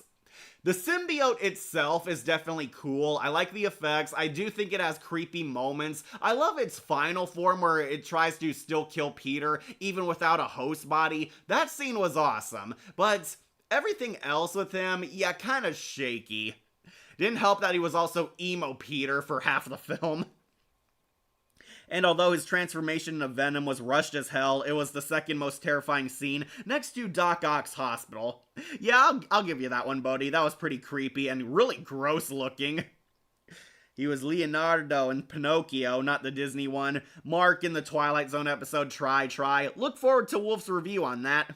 And he was Chris in King of the Hill. I remember he was also on The Simpsons. Oh yeah, he was also the serial killer in Predators. Yeah, stop trying to make Topher Grace scary. He is not an intimidating guy. I'm sorry, but he's not. Yeah, Venom is supposed to be buff in the comics, but they made him kind of scrawny. I guess because that's how the stuntman looked. They do kind of set him up as the villain in the same way as the comics. They do, but Eddie Brock was also somebody you could feel for in the comics. Here, Sam Raimi just made him completely irredeemable. Like Mysterio never happened, like we always have in Spider-Man 4. Yeah, so, fun fact, apparently Bruce Campbell was supposed to be Quentin Beck, aka Mysterio, and the reason why he keeps showing up in every Spider-Man movie is because it's all the same guy. It is Quentin Beck basically playing a bunch of roles, trying to keep himself off the street, and Bruce Campbell was going to become Mysterio in Spider-Man 4. That would have been awesome. Sorry guys, he is not on the tier list because it didn't happen. Along with the original Kurt Connors becoming the Lizard. But yeah, basically, that was supposed to be set up for Mysterio. And Venom died by Krona and Soul Eater on Death Battle. Don't worry, Venom did kill Bane on Death Battle, so he has that victory. Like, why pray to Jesus to that? Because Eddie Brock is a sad, pathetic man. I was disappointed that they didn't have Carnage or Black Cat in these movies. Yeah, me too. I love Black Cat. And Carnage would have been awesome. But no, Spider-Man 4 never happened. I'm not much of an expert on religion or knowledge of Christianity, but God and his son Jesus doesn't kill one of God's children because God doesn't like it. Well, that was kind of the joke. That was kind of the joke, Snowstorm. It's like, yeah, he's going to church to pray for God to kill Peter Parker and strike him down, which kind of shows you how awful he is, but also a joke at his expense, because that's not at all how Christianity works. Eddie praying for Jesus to end Peter Parker forever. That moment was so bad, it's hilarious. Yeah, it was. Because no one can take it seriously. I see you're looking at the worst Venom ever, or one of the worst Venoms ever. Yeah, I did not like him. He wins a point because I do like the effects they used for him, but that's about it. That's where my praise ends. Topher Grace was horribly miscast. The writing was bad. There's so many so bad it's good events surrounding him. His transformation into the final boss was extremely rushed. And ultimately, Venom was the most disappointing character in the film. Like, I'm a Christian, but not those strict Christian people saying anime is evil like I respect Asian culture. Okay, Kira. Same Blue Thunder. Like before, fire was his weakness. Yeah, fire's everyone's weakness. That's why it's fire. And Venom's voice in this movie sounds like an angsty teen. Yeah, I'm gonna hurt you, Peter, just like how you hurt me. So pathetic. How about a Spider-Man game tier list? Have to play them all. I have not played those old-ass Nintendo NES Spider-Man games. What have they done to one of my two husbands, Venom and Eddie Brock? They ruined him, Monica. He was the worst. But let's end Spider-Man 3 on a high note with the Sandman. So, when I first saw Spider-Man 3, I thought Venom was going to be the coolest villain, and Sandman was going to be a disappointment since I did not care for him, but instead, the opposite happened. Venom was a disappointment, and Sandman was the top villain, who is going on to S tier. Yep, Thomas Hayden Church ending the Raimi trilogy on a high note. Sandman was pretty awesome in this movie. He is single-handedly the highlight villain of this story. Sandman is cool, sympathetic, well-written, and Thomas Hayden Church really knocked it out of the park.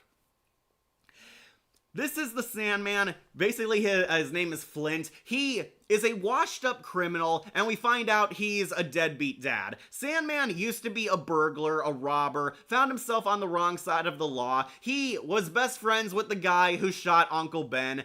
I know this is a blatantly obvious retcon, but yeah, basically, Flint was the one who shot Uncle Ben. Uncle Ben was really killed by the Sandman. However, we find out there is more to this story near the end. But Sandman escapes from prison, wants to be with his family. He has a daughter he loves, wants to be in her life, but Mom says hell no because you're a criminal, which honestly, as unfair as that is to Sandman, it is kind of the right thing to do. Yeah, she doesn't want her daughter to see that daddy is a criminal and he's going to prison for sure. Sandman runs from the laws, trying to evade the police, and accidentally falls into a centrifuge gene splicer. He falls into like a science experiment and gets his DNA spliced with sand. Yeah, that actually happens. To be fair, it is a really nifty effect. Spider-Man 3 definitely has some really great effects, I will admit. Sandman gets his DNA spliced with sand, he becoming half human, half sand, and you all know the one highlight scene, Sandman rebuilding himself back to life. We see that the science experiment was abandoned and shut down, and he slowly connects himself with piece by piece with the sand, and it is a very beautiful scene. We see his locket with his family, and it is the only thing that survived the transformation. Sandman is like crawling out, literally trying to put himself and hold himself together as one being, trying to grab the locket. He loses control of his powers from time to time, ultimately forges himself back into Thomas Hayden Church, and he realizes that he's a freak now, but can also control the power of the earth. Sandman can control sand. He's kind of like Clayface. He can turn into anything, turn his body into a giant kaiju, can control the literal earth as long as there's sand in it. Sandman decides to use his great powers irresponsibly, going back to his criminal ways and trying to steal enough money to give his family. Cause if he can't be with his daughter, he'll at least give her the life she deserves. Unfortunately, going back to his bad habits. Sandman robs a bank, fights Peter Parker, appears as a reoccurring villain for the first third of the movie. He fights Peter, gets beaten by him, chased off by police. Ultimately, Peter finds out that Sandman was connected to Uncle Ben's death. He and the guy robbing the wrestling ring were carjacking him. Uncle Ben tried talking Sandman down, telling him that it's not too late to change your life. Unfortunately, his partner in crime came back and in a state of panic, he accidentally shot Uncle Ben. Yeah, it was a freak accident, but his hand went off, his trigger finger accidentally went, and he shot Uncle Ben. Uncle Ben was killed. Sandman stayed with him until somebody else would show up to tell the paramedics, but he realized that what he did was wrong, and that's kind of why he ended up in prison in the first place, because he showed some humanity was still in him and was willing to pay for his crimes briefly. Peter, unfortunately going through his black suit Spider-Man phase, fights Sandman in a really cool action sequence underground in the subway. We get another train battle, and it's a lot more hardcore. Sandman is completely roughed up throughout this action sequence, and Peter attempts to murder the Sandman. He launches like a whole like line of water at him. They're like fighting in the sewers. Peter breaks open a pipeline and Sandman is pretty much killed here, or so we think. Sandman gets completely splashed and his sand body dissolves and Peter assumes he killed him. Good riddance. Sandman is presumed dead. Don't worry, he's not. We find out he survived this. He is slowly building himself piece by piece together again, where he meets up with Venom, and here's where they form their villain alliance. Venom and Sandman work together, abduct MJ, and have the big epic showdown in the end, where Sandman turns into a giant kaiju sand monster, fights basically Peter and the New Goblin, really wrecks Spider-Man here, but I can understand his anger. He was almost killed. He's like ramming on him with like a giant sand fist. Peter is dying, but Hobgoblin shows up. Hobgoblin distracts the Sandman while Peter takes down Venom. Venom is ultimately killed. Sandman loses his kaiju form in the fight, but realizes that Spider-Man is Uncle Ben's nephew, Peter Parker, and he realizes that, oh, that's why you tried to kill me, because I took your family away from you. Sandman actually apologizes to him, reveals that he doesn't want to be a villain, he doesn't like being a villain, he embraced his villain role because he too cares about his family, he lost himself, and Peter and Sandman have a heart-to-heart and actually make amends. Yeah, after this big epic death battle, Sandman turns good. You always win when you are good. Sandman apologizes and literally becomes dust in the wind. It's kept kind of vague if he killed himself or if he's like going to parts unknown. We see Sandman dissolves here and that's kind of the end of him. It's implied he's going to start his hero rise in like a future sequel. But yeah, Sandman actually ends on a high note, being the first Spider-Man villain to live in the end. But this would not be the last we ever see of old Sandy. Yeah, I feel sorry for Venom in this movie too, Monica. What is the DC's version of Venom? That is kind of hard. I would definitely think Raven, possibly, because she's possessed by Trigon, though people will argue Brushogun, too. Yeah, I did notice, because they could have just used a voice actor to make Venom intimidating. Yeah, they absolutely should have. Wait till you hear Topher's Venom voice in the game adaptation of Raimi 3. He, like, switches from his normal voice to a garbage monster voice filter.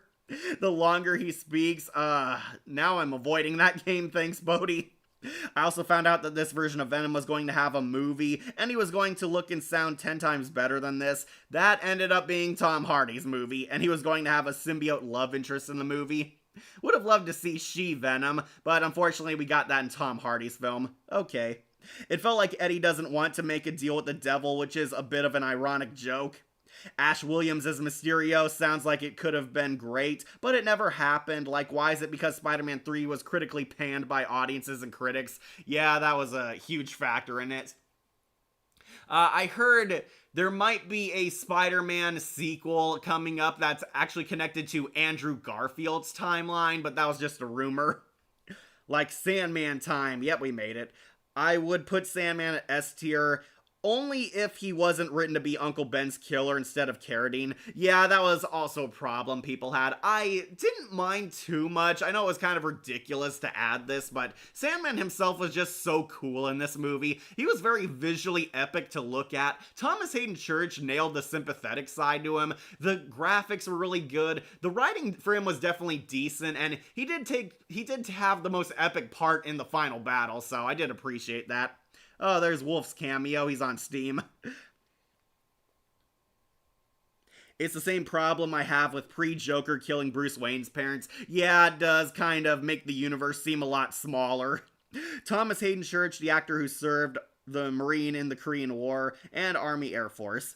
There was a deleted scene that Eddie Brock was dead as Venom with the only thing left was his skeleton. That would have been awesome. Just the games from PS1 and PS2 and PS3. Alright. William Dafoe, Alfred Molina, Thomas Hayden Church are perfectly cast in these roles. Absolutely agree, James. Hey, James, you made it. We're wrapping up the Raimi villains right now. Sandman going on to S tier. Really like him. Great writing. Underrated part of Spider-Man 3. He is actually the villain who saved the movie for me. He is going on to S tier for sure.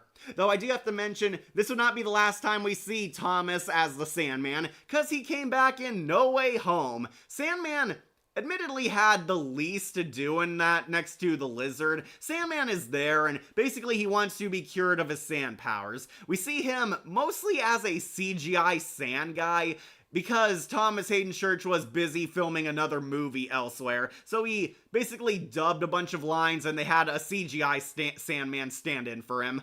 Sandman helps good Peter and his friends make cures. Sandman ultimately turns into a bad guy again when Green Goblin betrays everyone. Sandman shows up in his giant form. Give me the box, Peter. They're fighting over the portal back to their world. Sandman partakes in the huge epic fight at the statue of Captain America Liberty, or whatever it is. Big epic death battle. He's actually kind of taken down by Andrew Garfield and Toby working together, but ultimately they give Sandman the cure and he's back to human, where I guess he'll go back to living a happy life with his daughter in Spider-Man 3. But yeah, he gets the least to do in that movie, but it was great seeing him come back because he was the only good villain in Spider-Man 3, which is why he's going on to S tier. Who do you think is cooler, Clayface or Sandman? Ooh, that is hard. I would definitely say Clayface because his powers have a lot more body horror to them. Sandman is awesome. He turns into like giant monsters, can turn into anything with sand. That is pretty cool, but his weakness is also clearly water and it affects him worse than Clayface. It sucks that Thomas Hayden and Ray Fiennes couldn't do No Way Home in person. Yeah, it does. They CGI'd Sandman there. Don't worry, he's played by the same guy, but he couldn't physically show up until one scene. Basically, Thomas Hayden Church was busy filming a bunch of other stuff, but he did want to make the movie, so he dubbed his lines and they CGI him and the Lizard all throughout it. Venom sucked in Spider-Man 3. Yep, he's our first bad villain on here. I think Ink from Batman Beyond is DC's Venom. Oh yeah, she is. She's also really cool.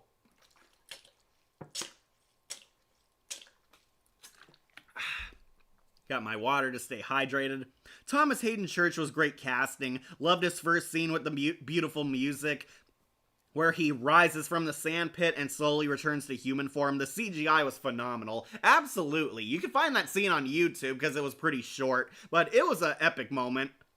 I like Sandman in the third movie because I feel sorry for Flint, because I know every father wants to save their child, every good father, and well, I know it's an issue, but I felt Sandman's forgiveness is honestly nice. Yeah, some people had problem with it because, well, I will point out that Sandman a few seconds ago was willing to murder Spider-Man, but I thought it did work out in the end and was happy to see that he and Peter at least buried the hatchet, are at least frenemies now, and he's off to parts unknown, becoming dust in the wind. They wasted the Lizard in the Raimi-verse. Yeah, speaking of which, we're getting to Kurt soon. Because he didn't become the Lizard, we got to see him as Kurt Connors. Okay, I'm back. Hey, Akira. Wrapping up Sandman, going on to S tier. Really like him. Knocked out of the park. Unfortunately, we get to our next villain, the Lizard. Yeah, this guy is the Lizard. So, Kurt Connors was a reoccurring character in the Raimi trilogy, but we didn't get to see him become the friggin' Lizard. The Amazing Spider-Man fixed that by making the Lizard the first villain, and Dr. Kurt Connors going on to A tier. Alright, so what's the guy who plays the Lizard honestly isn't too shabby as the guy. This is a much more sympathetic Kurt Connors, kind of following up from how they left him off in the Raimi universe. Kurt Connors is a brilliant genetics professor. He wants to fix his missing limb. Kurt Connors lost an arm from work. He only has one hand, wants to regrow it back, and he's creating the cure that will help anyone regrow tissue that was lost from a lizard's DNA. For those of you who don't know, a lizard can regrow its arms, its legs, its tail if they ever get hacked off or lost or broken. And he wants to do that for humans. He splices human and lizard DNA together to regrow his missing limb and help a bunch of other people regrow body parts they've lost, like either from accidents, from birth defects, basically help a lot of people become 100% whole. Unfortunately, the serum is unstable and it turns him into a monster, thus becoming the Lizard Man. And yikes, this design was not good. I do not understand why they didn't make him look completely like a lizard. He looks kind of like a Goomba from that Mario movie. Not the animated one, the John Leguizamo Luigi Mario movie. So why does he not have a snout? Yeah, that was the problem. They gave him a human face, but a lizard's body. They honestly made him look more like Killer Croc. He has a lizard body, a lizard tail, lizard claws, but no lizard face. It's a human face on a reptile, and it looks bad. Like, I'm sorry, but it just looks bad. So, I actually don't think The Amazing Spider-Man 1 is that bad a movie. The Lizard is the main villain in it, and basically, he's walking the line of good and evil, becoming a mad scientist run amok. The Lizard becomes an unstable reptile monster attacking New York, where Spider-Man is forced to become the hero New York needs to defeat him. We get that really fun fight in the sewer level. The Lizard attacks Peter at school. He can smell Spider-Man on Peter Parker. Stan Lee makes that hilarious cameo in the library where he doesn't hear any of it. Lizard has a lot of cool fight scenes. Not a big fan of the face design. It looks god-awful. Though, the guy playing him definitely does a good job. He's a sympathetic lizard. He wants to help people. He was friends with Peter Parker's parents. In this universe, Peter's parents are secret agent spies. It's a really weird design, but yeah, he was friends with them. Peter becomes friends with Kurt Connors, which makes you feel sympathetic because he cares about Peter. He knew his parents. Lizard loses himself to his evil side, and this is why he's not on S tier. What's his evil plan? The Lizard creates a new version of his superhuman serum to transform everyone in New York into a reptile. A reptile. Yeah, this is actually his plan. He creates a nuclear bio-bomb, plants it up on the highest tower in New York to unleash a toxic gas that'll turn people into lizards. This plan is really stupid. Yeah, I was really liking The Amazing Spider-Man up until we got to his endgame plan. This is kind of the same plot from Michael Bay's Ninja Turtles. He created a genome bomb that's going to spread a toxic gas onto New York, making us all half organic, half reptile. Yeah, there's gonna be a bunch of half humans, half reptiles, half pets, half reptiles. Everyone is gonna become a lizard like him. And obviously, Peter has to stop him. And yeah, at one point we do see a test of this device. The lizard affects a bunch of SWAT officers, and we do see some policemen get turned into lizard guys. It is so friggin' ridiculous. It's kind of weird because The Amazing Spider-Man was supposed to be the Dark Knight of Spider-Man movies, and This is the first villain scheme. I will make everyone half human, half lizard, because that's the next step in evolution. We're going to be lizard people. Exactly, Nate.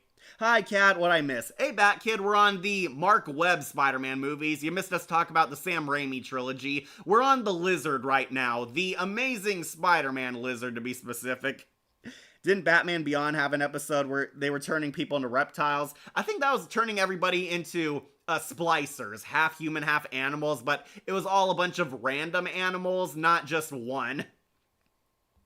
The Webverse should have given Felicity Jones more in Amazing Spider-Man 2. Yeah, we'll get to her. Make her fully transition into Black Cat. I wish. I really wish. Preaching to the choir, James. Yeah, we should have got more Black Cat in that. Yeah, the original Kurt Connors never became the Lizard. Mark Webb tried to fix that by having the Lizard as the starter villain of this new movie series. I don't have any comments on Rhys Ifans. He was an amazing lizard. It's just too bad Dylan Baker never got the chance in the Raimi universe. Yeah, that was too bad. The guy, I was really looking forward to seeing the lizard in that universe, but no, we got Rhys Ifans as lizard, and okay, Ifans is a good actor, but the effects were not on his side. This was a really ugly looking lizard. I was expecting the lizard to look like his new animated series counterpart, or, you know, how he does in the comics. He does briefly, but no, we got the Goomba lizard. Lizard puts his giant genome bomb on the highest skyscraper in New York. Peter and Captain Stacy work together to bring him down, and the lizard is the villain who kills Captain Stacy.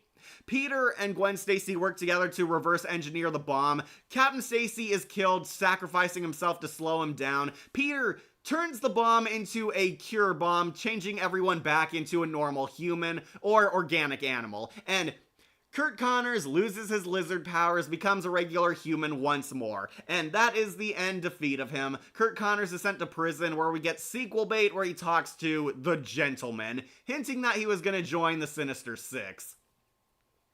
He did not join the Sinister Six in the Mark Webb verse, but he did in No Way Home. The lizard comes back, and honestly, that's also why he's down on A tier. He was underused in the new one. Lizard is there, gets a few snappy lines. Ifans also voices his character, but we never see him physically play him until the very end when he's cured.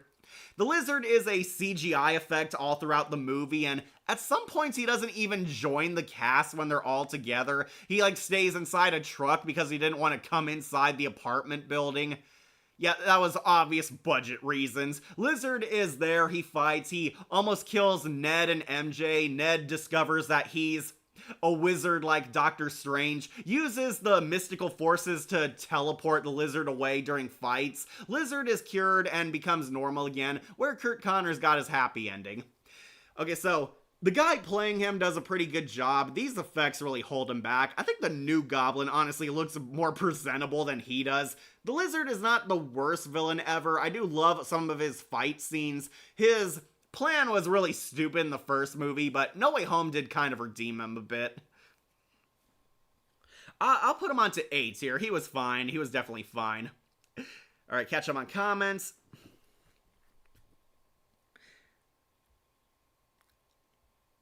Also, Lego Batman, The Reign of the Dark Knight gameplay came out. Yeah, I saw that on YouTube.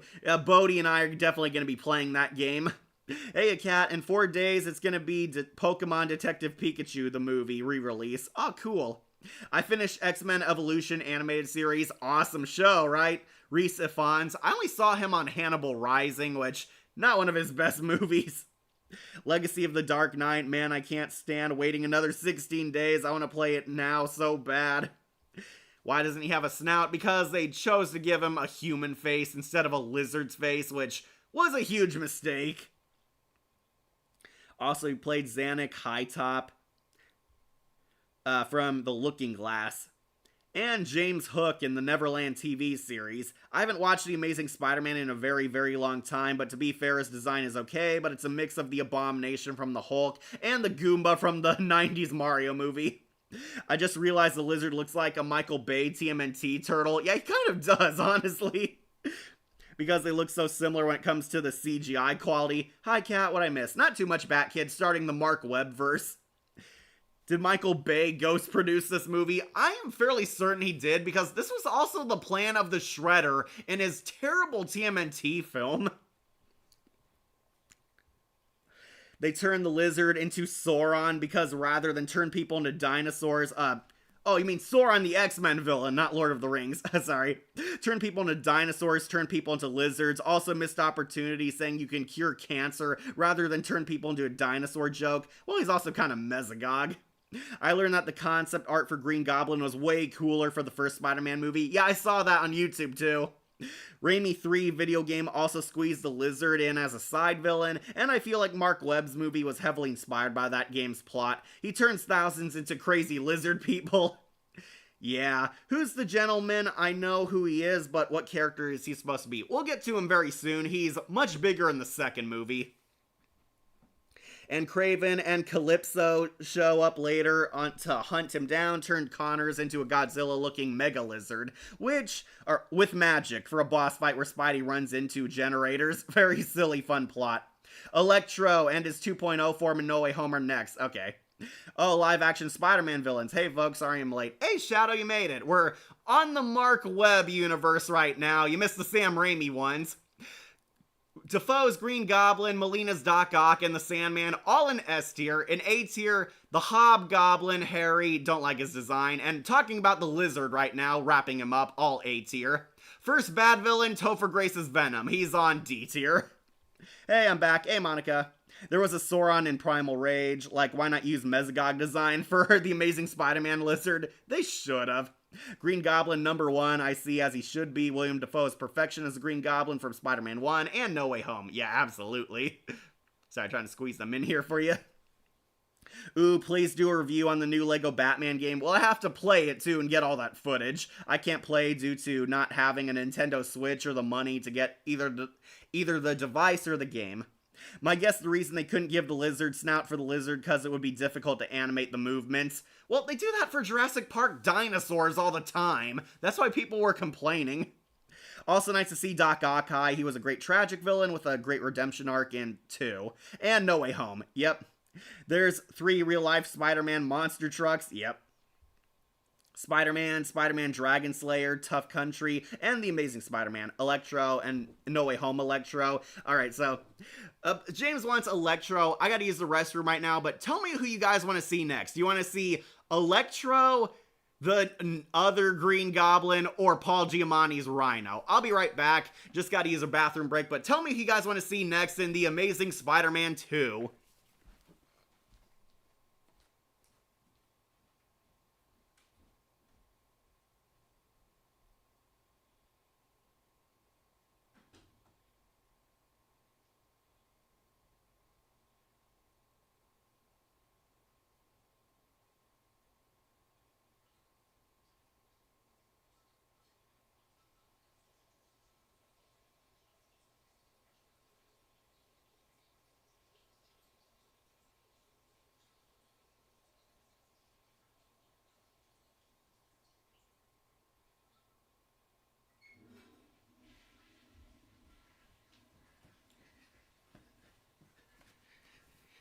I'm back, and it's pizza time. Alright, people want Electro, 1 Rhino. Ah, some Rhino votes, Electro. Okay, looks like Electro wins. You're in luck, James. Don't you know I'm Electro? Jamie Foxx is Electro, who I have really mixed feelings on. Going in the mid-tier, I like being bad. Yep, got our first one right smack in the middle. Okay, so there are some good moments with Electro and some really big question marks with him. This is Electro from The Amazing Spider-Man 2, and yes, they did use his redesign, the infamous blue Electro. Electro is once again made of living electricity and doesn't look a thing like his iconic costume from the old comics.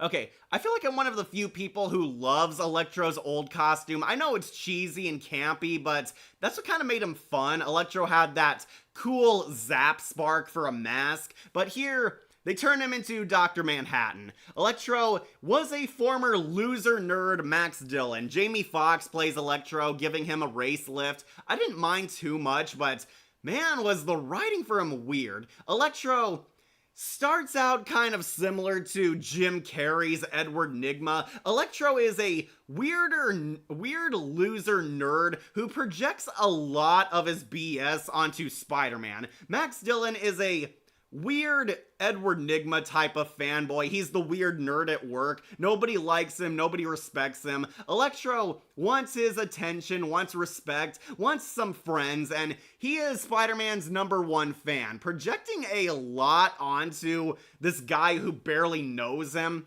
He sees Spider-Man as his hero. Spider-Man saves him once during a fight with the Rhino. Pre-Rhino suit. But yeah, Electro gets saved and he thinks, oh, he knows my name. Spider-Man loves me. Spider-Man thinks I'm his best friend. And he has like his weird stalker collection. Again, kind of like Jim Carrey's Edward Nygma. He has like a whole collection of stuff from Spider-Man, has pictures of him, photoshopped himself hanging out with Spider-Man, acting really weird.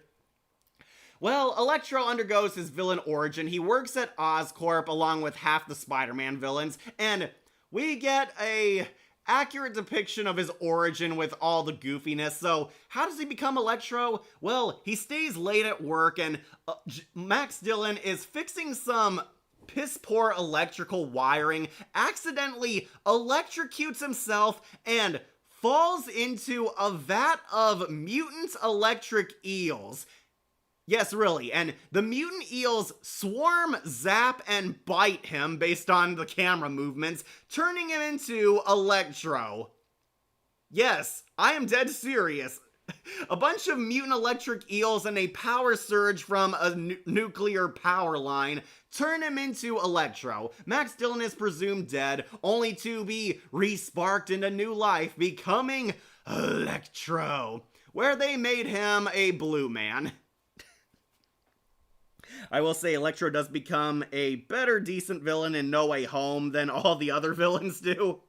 Then again, electric eels, that's what's up. Get it? What's up? Jamie Foxx tried his best, I admit. The music they gave him was his saving grace. Yeah, Electro's theme was awesome. I can't get his music out of my head. So dark, scary, badass, and electrifying. It's funny that in No Way Home... Oh, sorry. Comment cut off. Just get Rhino out of the way. Sorry, Bodhi, we're doing Electro. Jamie Foxx is a good singer, not gonna lie. Yeah, he is, but as Electro, his casting was really weird. He wanted William Dafoe as William Afton from Five Nights at Freddy's. Nostalgia Critic is reviewing Aladdin Return of Jafar today. Ooh, neat. I know, James, you did not like Electro. How come we don't have any Goosebumps books based on a monster truck? Probably too expensive to adapt into an episode. That would explain why, but it still baffles me that they couldn't give the lizard a snout since everyone in Jurassic Park and Jurassic World did the CGI animation better. Definitely a mixed bag, but still better than the Rhino, especially the Goblin and Amazing Spider-Man 2. Okay, so this is one of my problems with Electro. One, his design is kind of meh.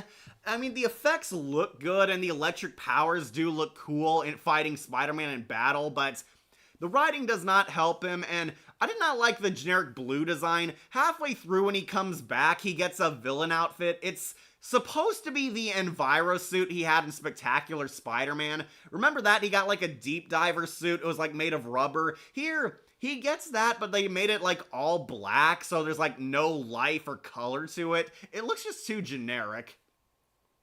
Electro loses control of his powers, needs to feast on electricity to live, and of course he comes across Spider-Man, and basically he kind of snaps here. Spider-Man tries to talk him down, but Max Dillon feels betrayed by Spidey, and this is his whole motivation.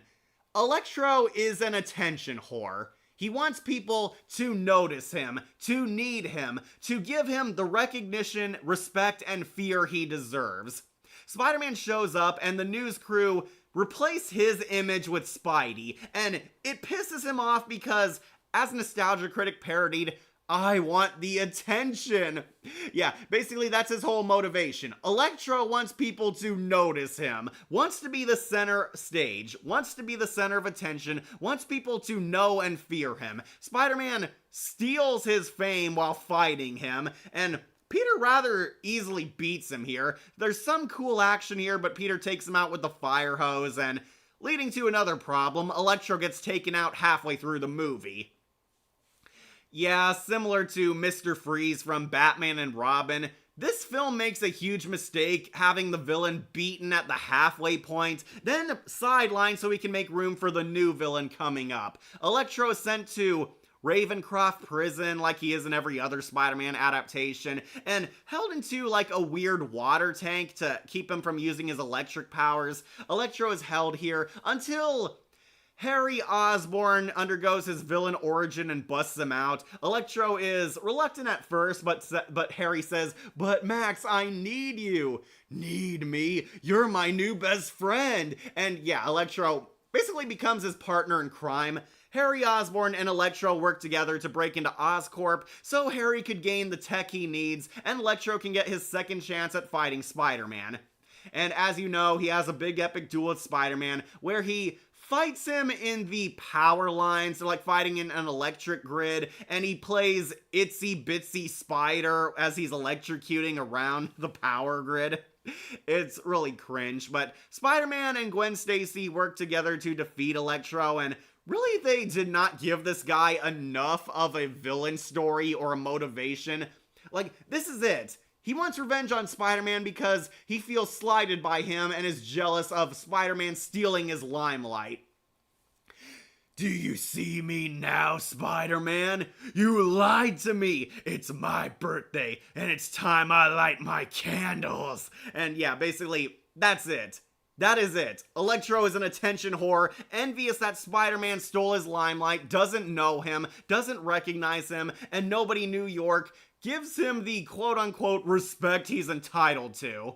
That is really all that motivates this Electro. He fights, then Gwen Stacy and Spider-Man defeat him. It's kept vague if they killed him or not. It seems like he's very much dead, especially because No Way Home also kind of confirmed it. But yeah, they spread his electrical particles, absorbing him in the electric grid itself, and that's the end of Electro. Only for Harry Osborn's Hobgoblin to show up and ruin everything. But yeah, I have really mixed feelings on Jamie Foxx's Electro, and that did not change when we got to No Way Home. Yeah, here's Electro's redesign. Him I will boost up to A tier, above the Lizard definitely, but below Hobgoblin. Okay, so jumping a bit ahead, Electro comes back in No Way Home, where Jamie Foxx got a huge redesign. I was honestly kind of confused if this was the same Electro. I know he's played by the same guy, but they gave him a more comic-accurate costume. We see him with the electric bolt mask head like he has in the originals. Jamie Foxx comes back and plays Electro as a dorky goofball again. He looks a lot more badass, tougher, and intimidating this time. They help Max control his electric powers, help him kind of find himself. Electro gets a lot of attention next to William Dafoe and Alfred Molina. Though, mercifully, he was done a lot better. I will agree there. He's going on to A tier because we get to see cool use of the electric powers. Electro is kind of reluctant, has a few awkward moments, helps the Peters form a cure until Green Goblin betrays everybody. Then he has this power device placed over his chest, which is supposed to help him keep his electric power stable. The son of Spider Mainframe Electro. How did he become Electro? A vat of electric eels? What? I like classic Electro. I do too. I love that classic mask. Very glad No Way Home brought it back. He looks really cool with it too because it's a part of his powers rather than an outfit. Then again, that's Amazing Spider-Man 2 in general. Some good things, but unfortunately some bad stuff as well. Yep, absolutely. Rather than use his yellow star mask and green suit costume, nope, use his Ultimate Comics, all body blue skin, electric design with a bland gray suit. It looks so colorless, I'm sorry. This was definitely a step in the right direction.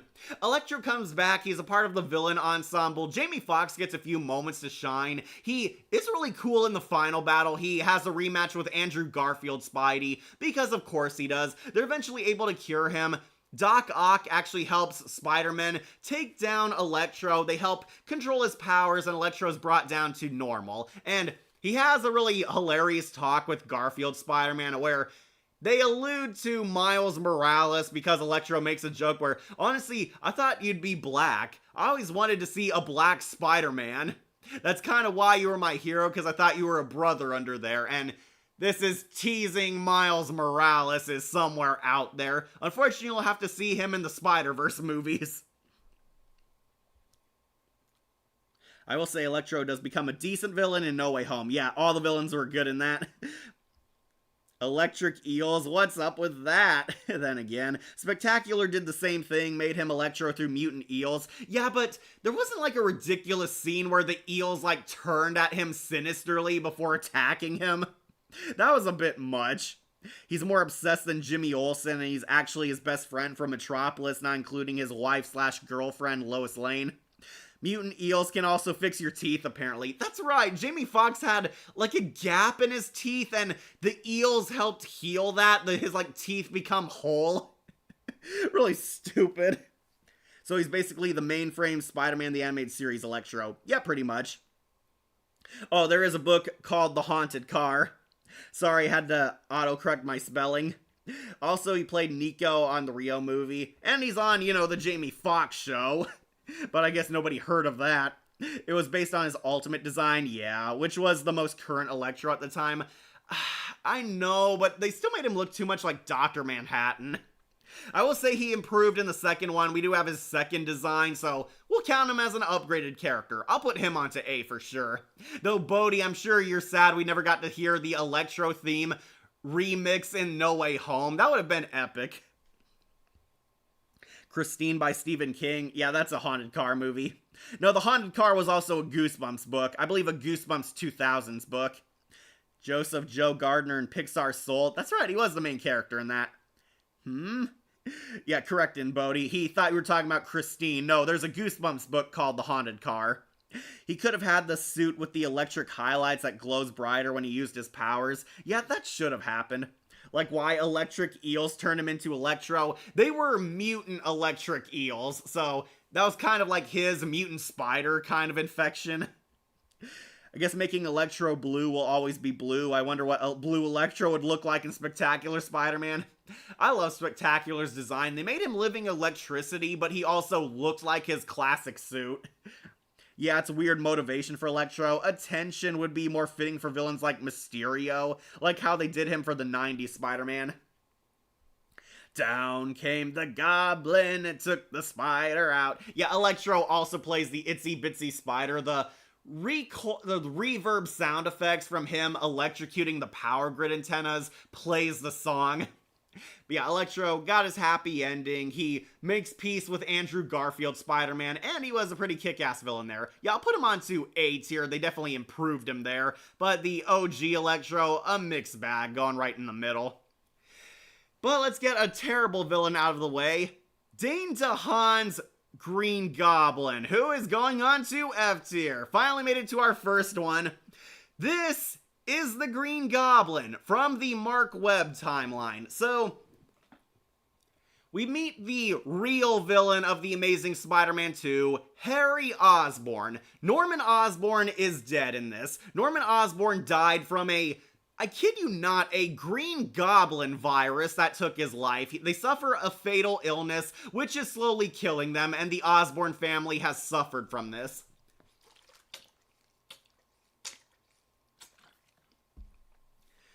Harry and his dad are suffering from a Green Goblin virus, and Norman Osborn dies, or so we think. Norman Osborn is fatally killed by his Green Goblin mutation, and Harry is going to develop the same illness. Harry needs a cure to fix himself, and he wants to use Spider-Man's blood. Unfortunately, Spider-Man says hell no, he's not helping him in a really terrible scene. But yeah, he tells Harry he's not going to give him the cure, causing Harry's villain origin. Harry teams up with Electro. Harry Osborn is basically ousted from his own company. As soon as Norman Osborn dies, the corrupt CEOs take it from under him, oust Harry Osborn, take everything he's ever had. Harry wants revenge against them, where he teams up with Electro. And boy, is Dane DeHaan not scary in this. If you thought I was too hard on Topher Grace's Venom, Dane DeHaan's Harry Osborn is a train wreck. One, he looks so scrawny in this. He looks like an emo kid. He's not very badass or threatening, yet Harry Osborn karate chops these prison guards twice his size. It is so unbelievable even for a Spider-Man movie. Harry Osborn breaks Electro out of prison, and you think this is just going to be basically his villain origin story. He becomes the Green Goblin. He finds out his dad was working on a prototype cure, which is the Goblin Serum. He injects it into himself, becoming the crackhead Green Hobgoblin. And yeah, just look at this design. It is somehow worse than the Lizard's design. I swear, I do not know what they were thinking. He doesn't wear a Green Goblin mask. His face mutates into a goblin's face, and he gets the green military armor from the Sinister Six cave. Yeah, really, that happens. In the last 15 minutes, after Electro is defeated and Spider-Man and Gwen Stacy finally come together, Green Hobgoblin shows up to become the true final boss of the movie. And, man, he sucks. He sucks. He's not cool. He's not intimidating. And it's the last 1/4 of an already long movie. His goblin laugh also terrible. Ha, ah, ah, ah, ah. Look at me, Peter. Look at me. His acting really goes over the top here. Why is Harry Osborn the Green Hobgoblin? Because we do Gwen Stacy's death. That's right, it happens in this movie. Green Hobgoblin fights Spider-Man in a really fast-paced and not exciting fight. It almost looks cool until they get to the clock tower. Gwen Stacy is falling to her death and Spider-Man has to save her or stop the villain. And Gwen Stacy dies. Gwen Stacy falls to her death. This is the guy who killed Emma Stone's Gwen Stacy. Spider-Man fails to save her in time. Spider-Man loses it, beats Harry half to death, but holds back because that's not the Spider-Man way. And Harry, as soon as he became the Green Goblin, is sent to prison after his first villain scheme. Lame. So lame. His design is lame, his writing is lame, and Dane DeHaan was horribly miscast as this character. You know, the actor who played Harry Osborn wasn't that bad when he played Harry, at least acting-wise, but as soon as he became the Goblin, it really went downhill. Absolutely agree, Shadow. 4 minutes. For 4 minutes, he was the Green Goblin. Was so lame. And this is the guy who kills Gwen Stacy. After these movies did such a good job making Gwen Stacy a good character, this is the guy who kills her. He shows up in a very brief fight scene. Spider-Man arrests Harry, and Harry basically undergoes the exact same post-credit scene that the Lizard does. Harry is locked in prison, and he meets the Gentleman, implying that Harry is going to join the Sinister Six. And I thank God that we don't live in the timeline where the sequel happened. Yeah, basically, Harry was going to be a member of the Sinister Six. He goes to like an underground bunker which has all the Spider-Man villain gear. We see the Vulture's wings, Doc Ock's claws, I believe Shocker's gauntlets are down there, and the Rhino suit, hinting that the Sinister Six are going to be in the sequel, but thank goodness that didn't happen. And thank goodness Dane DeHaan wasn't the Goblin that came in No Way Home. So glad that William Dafoe came back because this was a travesty. And he was in The Who and Chronicle. Yeah, remember, Dane DeHaan is a good actor, but he was badly miscast. He was fine as Harry Osborn when he's playing Peter Parker's tragic best friend. Terrible when he becomes the Green Hobgoblin. That goblin ruined everything. Agree, Shadow. We did hear 1 single second of guitar riff from his old theme when he appeared in No Way Home, but nothing else after that. It hurts. I agree, Bodhi. We need an Electro tier list for Electric Day. That's not until the 15th. June 15th. Like we get Aftershock. Sorry, catch up on comments, guys. It's goofy, but a good goofy. Yeah, I can accept good goofy. I am a Goosebumps fan after all, but sometimes there's just silly goofy too. Like he mentions African-American Spider-Man hinting at Miles Morales, but he's still not in the MCU. He's crazier than the birthday girl from Word Girl. Itsy Bitsy Spider with the electric dubstep remix. Down came the goblin who took the spider out. Like, he comes back as a change of design with less blue skin. Yeah, he was, like, completely normal in No Way Home. I'll get you and make your fear the clap of my bad word, Spider-Man. Also, he wants an arc reactor. Yeah, he did. No Way Home Electro is better than the Amazing Spider-Man 2 Electro. Oh yeah, bar none, Joseph. No Way Home Electro made it to A tier. This Electro is our first mixed one. But our first truly F tier villain, Dane DeHaan's Green Goblin. God awful, especially when he dons the villain armor. The suit looks even more generic, and his face, he looks like he's like a Harry Potter goblin, honestly. It's funny that in No Way Home they have Jamie Foxx, but now he has a complete glow up. We all learned from that movie, when you're a villain, you at least get a complete glow up. We get Aftershock, the female Electro, like why a girl Electro? They want diversity for diversity's sake. I see Shadowlink's, when we got to Dane DeHaan Goblin. Sorry, catch up my comments, guys. Yeah, Dane DeHaan was in Oppenheimer. Dane DeHaan is a good actor, but horribly miscast as this character. It is like Jesse Eisenberg, Lex Luthor, awful. This Gobby and Rhino were terrible, though I will say I like the Rhino suit itself. It was a unique take. Yeah, speaking of which, let's get the other bad villain. I am the Rhino! Rhino going on to F tier. Yeah, this thing, believe it or not, this is Rhino. Rhino gets a Bayformers Decepticon suit in this, and the suit itself looks fine. The performance and the use of Rhino is the big problem. Paul Giamatti plays the Rhino for like 10 minutes because he is a background villain. Hobgoblin, more like Swamp Green Goblin. Vincent Beckmith in Law & Order, Special Victims Unit. I didn't remember this because the problem is that Norman never told Harry that he made the stuff that made him into Green Goblin and keeps it a secret from Harry. For anyone who complains that Spider-Man 1 Green Goblin looks like a Power Rangers villain, look at the Amazing Spider-Man 2 Green Goblin because they look like a massive downgrade. Yeah, Defoe, you are fully redeemed in my eyes. Okay, Andrew Detmer was right. Wrong Hobgoblin. That's the one, Akira. The game adaptation's even worse with every The Amazing Spider-Man 2 villain, except for Black Cat. Yeah, she was hot in that game. Also, the guy who tries to take over Oscorp from Harry in the movie is revealed as the Chameleon in the game. Stupid. Yeah, we won't count him on here. We got a different Chameleon. Why can't this movie make Harry Venom instead? But yet again, he would end up like Emo Peter from Spider-Man 3. That's a scarring image. Like, so ugly Hobgoblin. Like, Gwen Stacy died. Like, why did she die? Because Gwen Stacy died in the comics. She was like the first major turning point in comic storytelling. They did the impossible. They killed off a major love interest.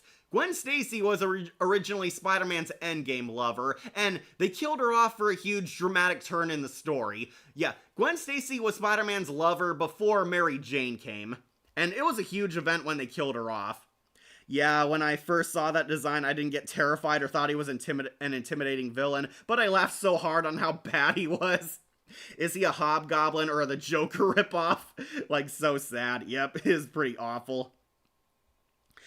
What were they thinking? It's emo with an ugly haircut with a terrible skin condition and with Jared Leto laugh with a terrible bodysuit on the last few minutes. Everything went wrong for him. We also owe Paul Giamatti's Rhino a huge apology because apparently he's not the only poorly portrayed Rhino. Yeah, we'll get to the other guy soon. Like I said before in my story, Spider-Man Web of Darkness, Gwen Stacy dies by the Green Goblin in the beginning. Yeah, thought that was pretty interesting, Monica. Like how No Way Home fixed the effect it had on him when he saved Zendaya. And I wouldn't be surprised if this guy was dead last in the Goblin tier list. Most likely. Hi, Cat. Hey, cool show, you made it. Also, the symbiote was down in the basement, too, in the end credits. Okay, the symbiote was there. Alright. Wasn't sure if I was misremembering the Amazing Spider-Man or the Venom movies. Oh, yeah, the Venom villains are on here, too. The ending got from Amazing Spider-Man fooled us into believing he was going to get in the Sinister Six. So he kind of does. Paul Giamatti shows up as a regular terrorist villain at first, and we find out this is the Rhino. He fights Spider-Man in the beginning in a car chase where Spider-Man looks very incompetent here. He's like cracking jokes while the Rhino's running people over and fighting him. Did not make Spider-Man look very good, but he's taken out in the beginning of the movie as a starter villain. We find out Paul Giamatti is the Rhino. The gentleman approaches him and offers him a chance at revenge against Spider-Man if he dons the special-made suit, the Rhino suit. And the Rhino goes from a guy who's actually built like the Incredible Hulk into a small dude wearing a Mechazord Rhino outfit. And okay, so the effects are not bad, and some people do like the idea on it. The problem is, one, he is barely in the movie, and two, Paul Giamatti is so over the top here. He is so insane here that he's too goofy to take seriously. Rhino doesn't show up again until the last 3 minutes of the movie. And boy, Paul Giamatti really milks it. I crush you, I kill you. Beware, people. I am the Rhino. And he like threatens like a little kid. Oh, little Spider-Man, come out to play. Oh, Spider-Man shrunk in the wash. And he's like shooting up the streets. Like a kid stands up to the Rhino, where the real Spider-Man shows up, and just to piss you off, he and the Rhino have a final fight before we cut to the credits. Still one of the worst superhero movie endings of all time. Yeah, imagine all the people who got hyped to see the Rhino in live action, and he barely does anything. He barely does anything. They wasted Paul Giamatti and set him up that he's going to be an agent in the Sinister Six, but guess what? You'll have to see that in the sequel, which hasn't happened. For 2 minutes. 2 minutes at the end of the movie. Why even bother? Put him higher. He's better than Craven's Rhino. I'm still putting him onto F tier because they didn't use him well. Don't worry, we'll get more F tier villains. Catch up on some comments. They should have not gone the Goblin route for Harry. Still go the tragic route and maybe later redeem him. Azukai Seistetch played the Rhino. Or, the Rhino was played by Paul Giamatti. Okay, so, Paul Giamatti, like Dane DeHaan, is a good actor, but he was not used well in this movie, and that's the problem. Rhino is 1, barely in it, 2, really goofy, and 3, is turned into like a Bayformers Decepticon. I know some people were okay with it. I will say it wasn't a bad idea, especially for this type of movie, but I was pissed that we never get to see him friggin' use it. We see him like shoot up the streets and flip over cars, and never once used against his battle with Spider-Man. And I guess we're supposed to assume Spider-Man kicks his butt off screen. I don't want to know what the Amazing Spider-Man 3 Sinister Six movie was going to be like. I don't want to know how they could butcher Doc Ock, the Vulture, and Venom. I mean, just look at their Green Goblin. Yeah, awful. I didn't know Paul Giamatti is the Rhino because I only remembered him as the Exterminator from the Ant Bully. Yeah, he was funny in that. Chet from Turbo and Marty Wolf from Big Fat Liar. Yeah, Paul Giamatti, good actor, underused in this movie. Put him higher. I read that one. Yeah, why even bother? What was the point of having the Rhino? Oh, to set up the Sinister Six movie because this movie was such a huge success. Yeah, he was the Exterminator in Ant Bully, Chet and Turbo, Story Lord. Oh, he was Story Lord in Rick and Morty. I didn't know that. This movie screams Michael Bay at some points, especially with the Rhino. Yeah, it did. Also kind of remind me of the weird Mecha Shredder that was in the Bayverse TMNT film. What's the difference between Jesse Eisenberg and Michael Cera? Michael Cera got laid? Chairman Drek in Ratchet and Clank. The worst part for The Amazing Spider-Man 2, Rhino, he was in all the marketing and trailer, but he only showed up in the last 5 minutes of the movie before the end credits. Yep, worst part ever. And he was John Adams and Ben Franklin in a TV series. When you get into the Venom movies, I got a lot to say. Well, to wrap up Rhino, god-awful, did not use him well. Going on to F tier. He might actually not be the worst on this tier list, but he's definitely terrible. He's a god named Sparkles. Not done with the Amazing Spider-Man, we do have some side villains. Bodhi, I hope you're watching, because we're going to finally talk about Felicia. Black Cat is in this movie, played by Rogue One's Felicity Jones. Yeah, this lady, this is Black Cat, who unfortunately is going on to That's a Cute Outfit. Yes, Black Cat is in The Amazing Spider-Man 2 as her civilian identity, Felicia Hardy. Felicia Hardy is one of the workers on the Oscorp Chairman Board Council. She is actually an inside agent helping Harry Osborn. They were setting up Black Cat in this movie, and okay, Felicity Jones, don't get me wrong, is real pretty and adorable. She does not strike me as Black Cat at all. I do not see Black Cat when I look at her. Basically, she works with the CEOs, Harry Osborn is ousted from his own company, and she, lo and behold, is the only person who's still friends with Harry. She gives him secret intel to help him. It's implied she stole this intel, as she doesn't tell him her sources, but Felicia shows up for a cameo, gives Harry the intel to help him break into the Sinister Six cave, and that is the end of her. That's the end of her plot relevance. They were teasing that she was going to become Black Cat in the next movie, and honestly, I was not impressed from what I've seen here. She does not come across as a sexy femme fatale badass. She comes across as more like an evil Pepper Potts than anything. Horrible ending. Fully agree, Bodhi. You dare talk about Tom Hardy's Venom negatively? Not his Venom, James, his villains. I'm not going to do anything except just get mad. Okay, James, his villains. His villains are the problem. We'll be talking about the villain roster, remember that? What's the deal with Rhino's origin? Namely, they skip past his origin. Rhino is basically a thug who gets a super suit, becoming a Hulk-level super bulldozer villain. And the movie kind of fast forwards that, just making him kind of more of a minion than his own villain. Like, I want to see Rocksteady versus the Rhino in Death Battle. A Rocksteady will probably win, because he's an actual Rhino.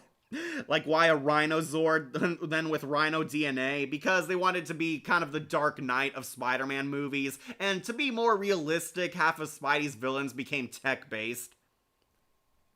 Horrible ending. We need a Rhino tier list for Rhino Day. That's in September. We got a while. Like, Spider-Man, Insomniac Rhino is better. Oh, all of the Insomniac villains are better. Well, except for Screwball. She's still annoying. Yeah, Paul Giamatti is really hilarious, I'll admit. Why do I see Jerome from Gotham in this tier list? Oh, that's, we'll get to him soon. Vulture, played by Tim Burton's Batman. Yeah, Michael Keaton. We're still on The Amazing Spider-Man right now. Might as well get the last two web villains out of the way before we get to Keaton's Vulture. Yeah, we got Felicity Jones and the Gentleman. And we'll never know how Black Cat will be in this universe. Agree, Shadow. We never see her become Black Cat. That is also a big problem. Black Cat is literally walking sequel bait, and I honestly don't think Felicity Jones is a bad actress, but she was miscast as Black Cat. Black Cat is supposed to be cool, suave, confident, always in control, always acts like she's ahead of everyone in the game, very flirty, very much a femme fatale, and we're supposed to buy that Felicity Jones is gonna whore herself out to Andrew Garfield. I do not see it. I'm sorry, I don't see it. Maybe if she got to wear the cat suit, she could have had great potential. I agree, Bodhi, but we never got to see it. My goodness, I didn't know the Black Cat was in The Amazing Spider-Man 2, but it's a shame we don't see her in the other Spider-Man movies. Some people are hoping Felicity Jones comes back in the MCU. Honestly, I don't. I would prefer Sydney Sweeney as Black Cat. I don't know what's worse, the later plot of Amazing Spider-Man 2 or the Michael Bay TMNT with Mecha Shredder. The two games improved on her in every way, even before she was casted for the second film. Yeah, because Black Cat was voiced by Liara.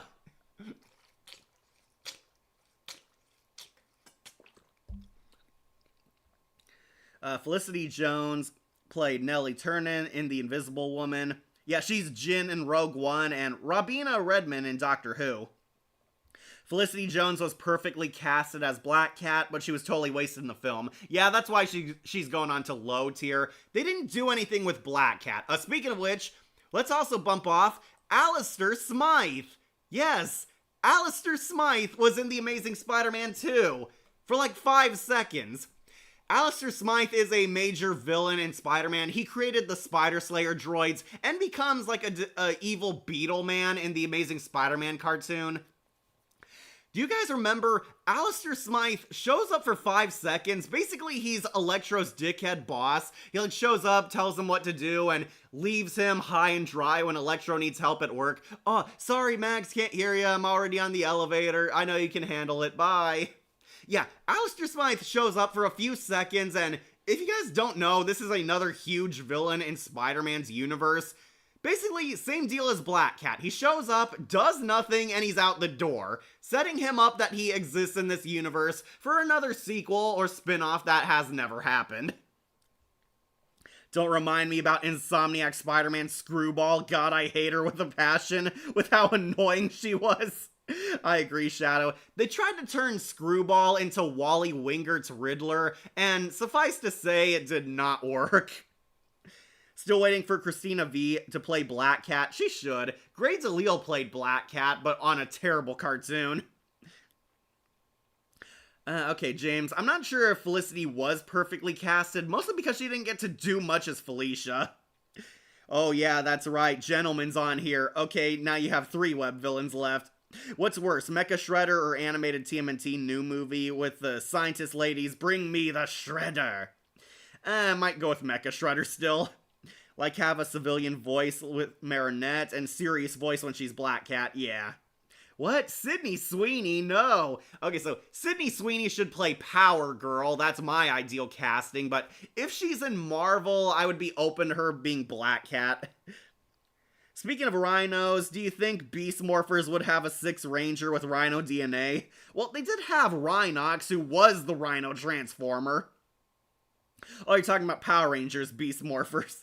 If you're wondering, didn't count Nate and Steel because the show got the same treatment as Dino Thunder. Felicity did it better. Oh, right, he was in this. Yeah, Shadow. Remember, Alistair Smythe appears for 5 seconds. Basically, he's Electro's dick boss. Then he leaves out the door. Lame. Going on to That's a Cute Outfit. Not the worst by far, but underutilized. He was there and he did nothing. I got an idea. Luna from Hell of a Boss is Black Cat. Oh, wait. We already got her on Insomniac. Black Cat and Luna's voice are the same. Yep. He's like a beetle guy. He like turns into like this weird cockroach guy. His skin like turns into like brown. And he has like lasers on his shoulders. It looks really cool, honestly. BJ Novak played Alistair Smythe. He was the main villain in the Amazing Spider-Man 1 game and made a much better impression there with all his robots and taking away Spidey's powers. Yeah, he did. Then he just dies at the end. Then the second film shows that he was retconned alive. He was Baker Smurf in the Smurfs. And yet, weirdly, there was an Amazing Spider-Man video game that happened in between where Alistair Smythe was the main villain. Yep, Bodhi said that. And yet he was done better on that than this version. At least the cartoon that came from these movies is better. Spectacular Spider-Man. Yeah, by far. Spider Slayer could have been amazing on the big screen. Absolutely. I wanted to see the Spider Slayers, but no, we're gonna have to wait until the MCU does that eventually. Isn't Jungle Fury have a Rhino Ranger? Probably do, but I still haven't watched it. Anyways, Alistair Smythe going on That's a Cute Outfit. Didn't use him. Speaking of which, let's do The Gentleman. Last Mark Webb villain, people. Gentleman is going on I Like Being Bad. The Gentleman is basically a mysterious villain who shows up in every post-credit scene. He is the mysterious benefactor trying to tie the plot all together where it's revealed that he's creating the Sinister Six. The Gentleman basically shows up at the end of every movie, hinting that he's going to be a higher villain. He's assembling the Sinister Six. This is the guy who worked with Peter Parker's parents. Parker's parents died, taking away the mutant spiders from them, and it turns out Oscorp is trying to make super soldiers who will eventually become Spider-Man's villains. Gentleman shows up at the end of the Lizard story asking him, did you tell Parker anything about his parents? The Lizard says no, and then the gentleman goes back to the shadows. Then he shows up in Harry Osborn's prison cell, telling him that the Sinister Six project is underway, and he is the one who recruits the Rhino at the end of the movie.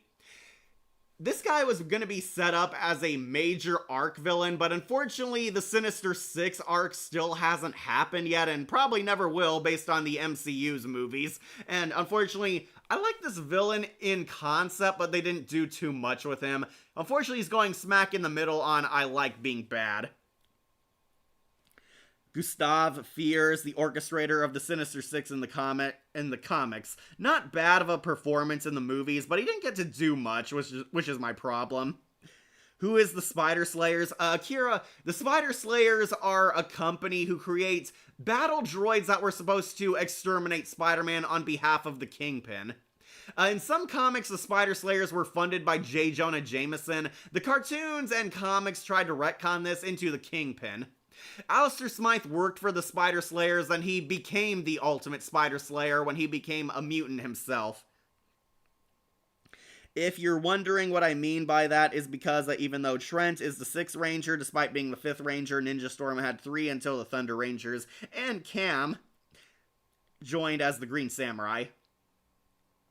Michael Keaton's Vulture was decent, but Morbius killed his character storyline.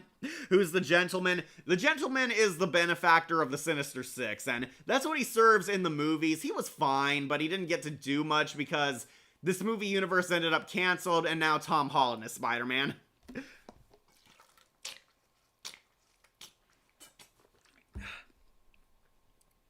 Maybe the Chameleon. Who's the Gentleman supposed to be, given his face is never shown? They hint that he was going to be a friend of the Parkers. We kept seeing flashbacks to Peter's parents, and there was this mysterious guy who kept showing up. It was implied to be him. Talk about a missed opportunity. He could have been a great villain, but I can't tell who he's supposed to be. The Gentleman. Like he is the Shadow Man, and I will not harm the person under whose bed I live. If only. Yeah, he's going on to mid-tier. I like being bad. Fortunately, they didn't get to use him.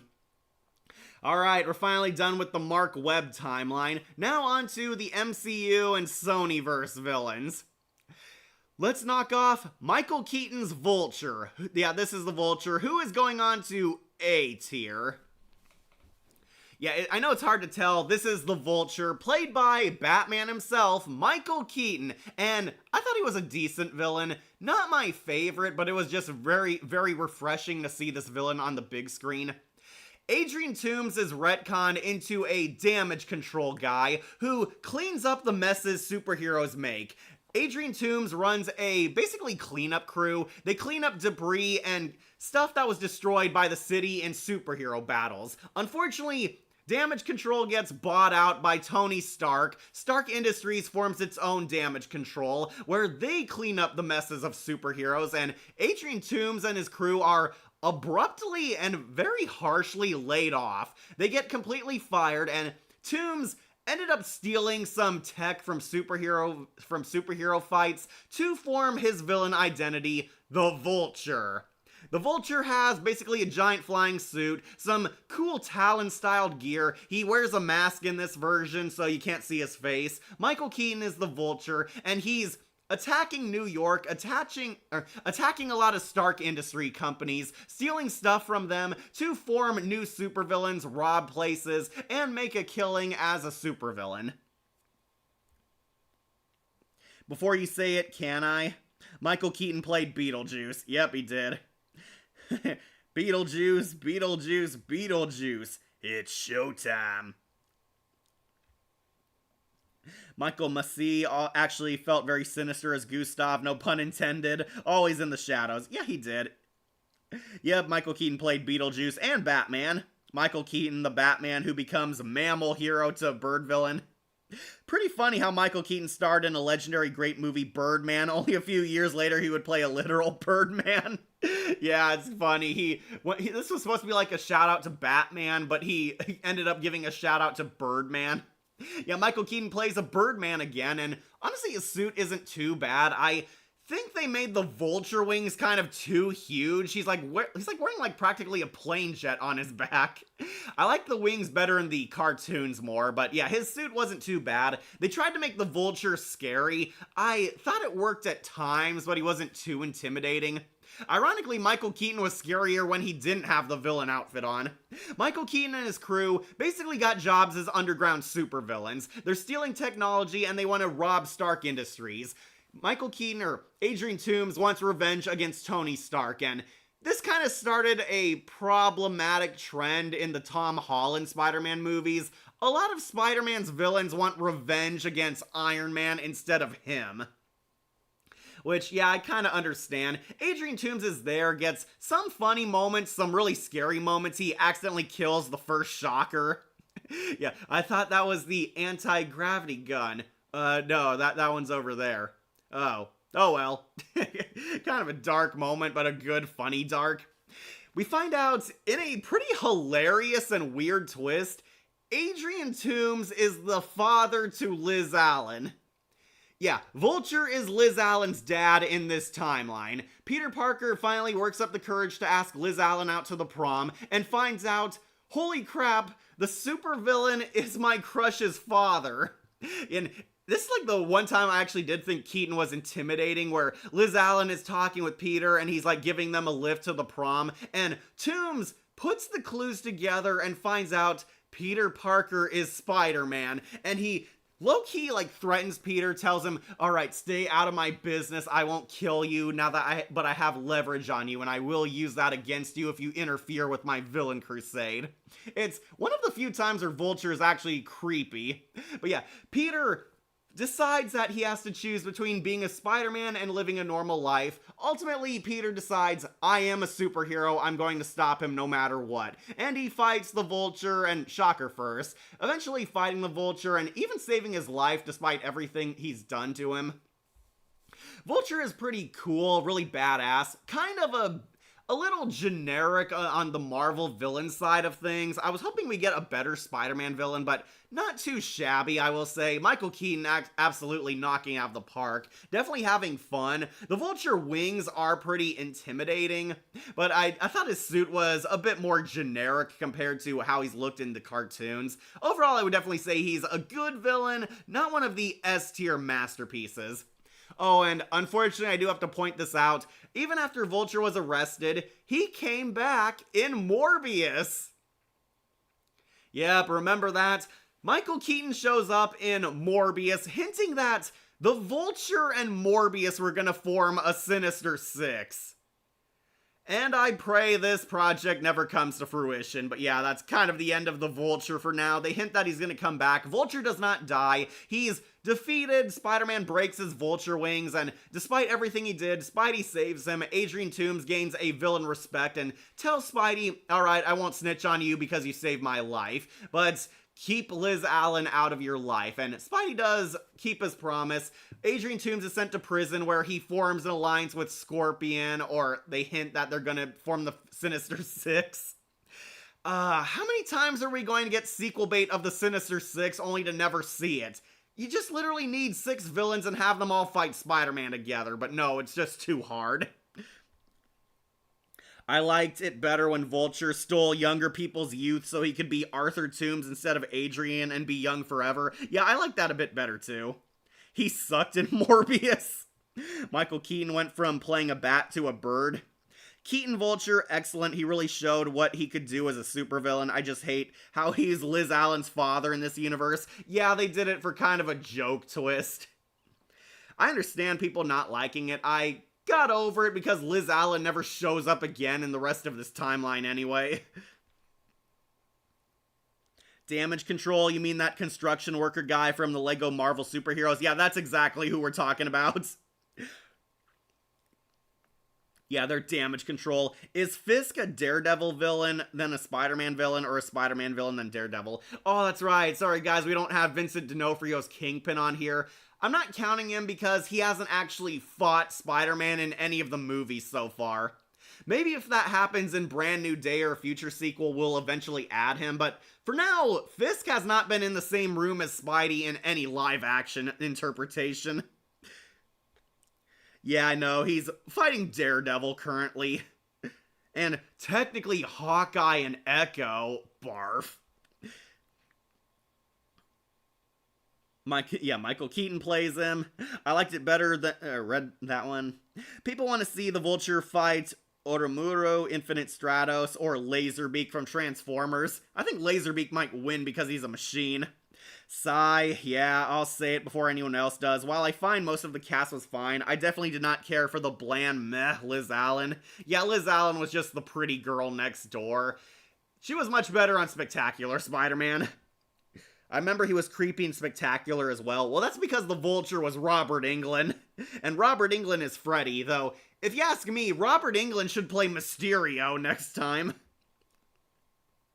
Like Michael Keaton was in Mr. Rogers' Neighborhood.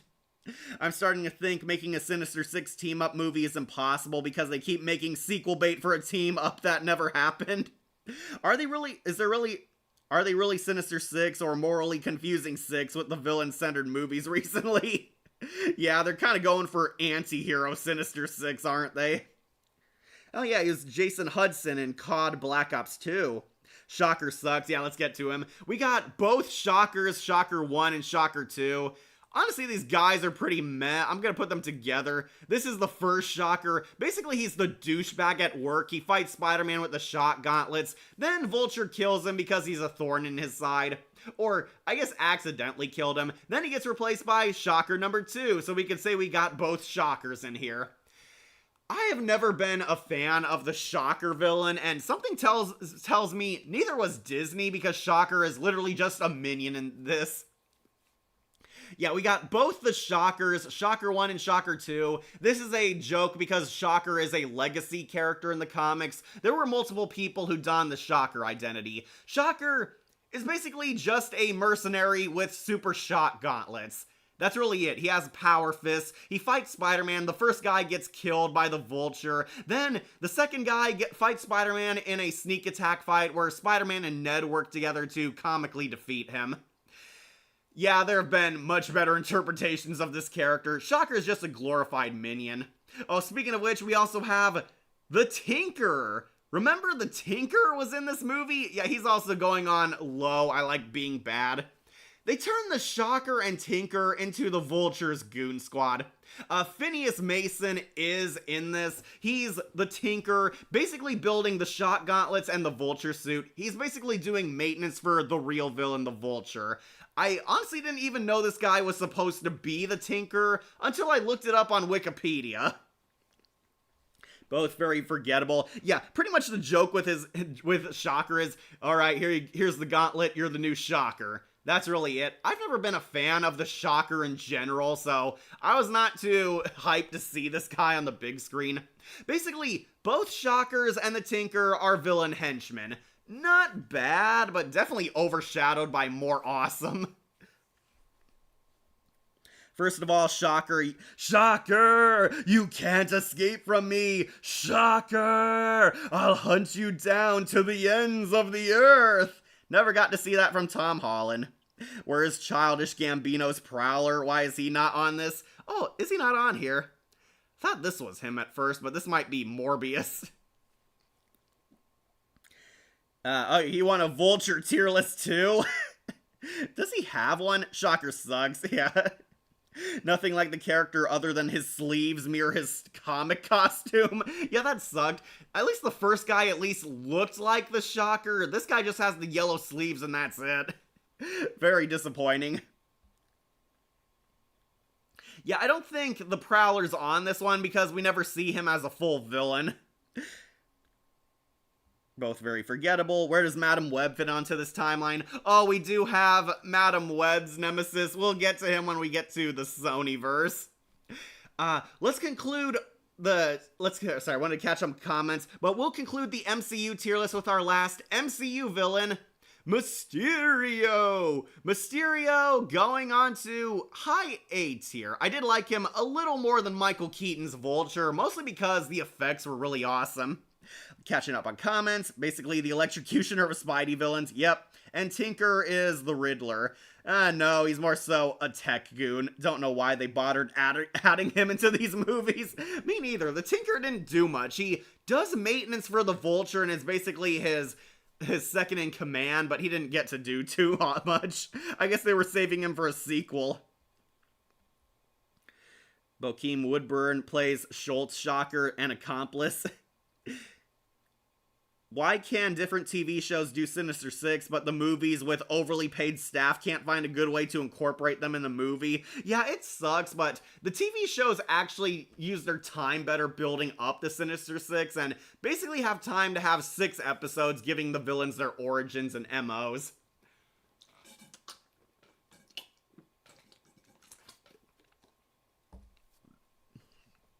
Oh, that's right. Also forgot about him, too. Oh, how could you forget Shadow the Tinker was there in the background? All 3 of them are nothing but henchmen to the Vulture. Exactly. At least in my story, the Sinister Six are in the first movie. The difference is that Goblin betrayed Doc Ock and took over the Six. He basically kicked Doc Ock out. That is pretty entertaining, Monica. Okay, more roles. The Shocker is boring and forgettable. Yeah, he's just a guy with shock gauntlets. The Insomniac games actually made him a cool boss threat. They reduced the Shocker to the white one and the black one. That's it. Really, how disappointing. I'm not a Shocker fan and I'm still disappointed. Mysterio is the best. Okay, you like Mysterio. Okay, so I want to put him onto S tier, but here's the problem. Mysterio starts out as a fake hero. Mysterio is a twist villain. And this surprises anyone who is not even a moderate Spider-Man fan. Yeah, it was dumb. Mysterio tricks Nick Fury and Maria Hill into trusting him by pretending to be a hero. Mysterio's powers, he's an illusionist. He creates smoke screens, larger-than-life CGI powers, hallucinations, illusions, creative imagery that makes him look like he's a god-level superhero. And Mysterio poses as a superhero who wants to join the Avengers. We find out this is a long, convoluted plot to get back at Tony Stark. This is the movie after Endgame. Tony Stark has died, and Mysterio wants to destroy Tony Stark's legacy. Once again, a Spider-Man villain who wants revenge against Iron Man over Spider-Man. Basically, Quentin Beck pretends that he's from a multiverse where he's a superhero, and he wants to help them. He forms an odd friendship with Peter Parker, and we find out this is all a lie. Mysterio is a washed-up actor, using these weird mocap suits and drones, with a whole team of henchmen helping him behind the scenes. We see Quentin Beck is using them because he wants to con Peter into giving him Tony Stark's computer glasses, because these glasses allow him to control Stark Industries and hack into anything around the world. And Tony stupidly gave this to a teenage boy. Yeah, this plot was really stupid. I know Mysterio is the highlight of Far From Home, but man, do I hate this movie. And Mysterio does start out cool. He's winning. He's a brilliant strategist, master planner. I do not count his illusions. The illusions are not on here. He creates like fake CGI Molten Man, Sandman, and Hydro Man. Really disappointing, but I'm not counting them on this tier list because they were never real. Mysterio pretends to be hero, befriends Nick Fury and S.H.I.E.L.D., and gains Spider-Man's trust only to betray them. However, Spider-Man told Mysterio's secrets to his best friends, and Mysterio rather stupidly tries to have Mary Jane, Ned, and the classmates assassinated because he's afraid this will blow his cover. And how has Mysterio been creating these illusions? He has a bunch of drones flying around the sky, casting holograms. Yeah, it is so weird and out there, even for the MCU. Mysterio is actually wearing a mocap suit, projecting his superhero outfit. And yeah, he's not even wearing the fishbowl helmet and suit, which is why he's going lower. Mysterio is actually a hologram himself. Mysterio is behind the scenes controlling everything, and Peter basically gets his spine, becomes a badass hero again, and learns he doesn't need to copy Tony Stark, he should just be Spider-Man. using his spider sense to destroy thousands upon thousands of mini drones until he fights Mysterio. Beck tries to fake him out, tries to shoot him. Spider-Man ends up beating him, and Quentin Beck ends up killed in the final battle. But, haha, he had one more ace in the hole. Quentin Beck made a recording telling the world that Spider-Man is Peter Parker, sabotaging his life. Until Peter Parker instantly fixes this in the next movie. Okay, so I liked Mysterio. I almost want to put him onto S tier, but I didn't like that they took away a lot of the, ironically, the mystique about him. Mysterio felt a lot weaker as a villain, basically a psychotic man-child playing hero, wanting revenge against Tony Stark, and beaten by a teenage boy who just barely beats him. And I didn't like that his suit was also an illusion too. It's like, come on, Quentin Beck would definitely wear that outfit. We need a Mysterio tier list. We need every Spider-Man villain tier list, Akira, okay? Yeah, he was Donnie Darko. Jake Gyllenhaal plays Mysterio. The Thinker should have been the villain of the second movie, not Mysterio. Yeah, I agree. Jake Gyllenhaal went from Bubble Boy to Bubble Man.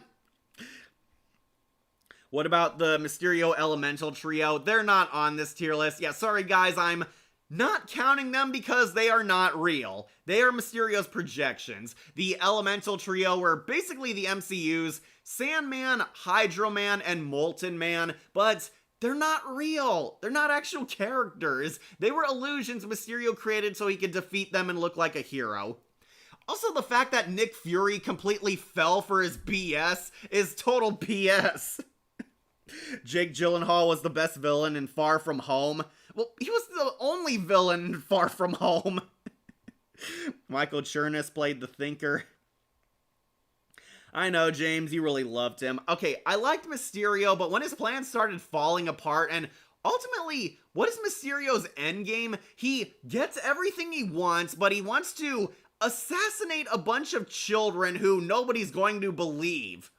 It's just really stupid. Yeah, Mysterio decides that I have to kill this high school tour group because they might be a threat to my plans. And this is the ultimate fight too. Peter saving MJ, Ned, Flash Thompson, Happy Hogan shows up for some awkward cringe comedy. Yeah, they fight Mysterio, and I did not like that we took away a lot of his mysteriousness. Mysterio's just a guy in a mocap suit piloting a billion drones.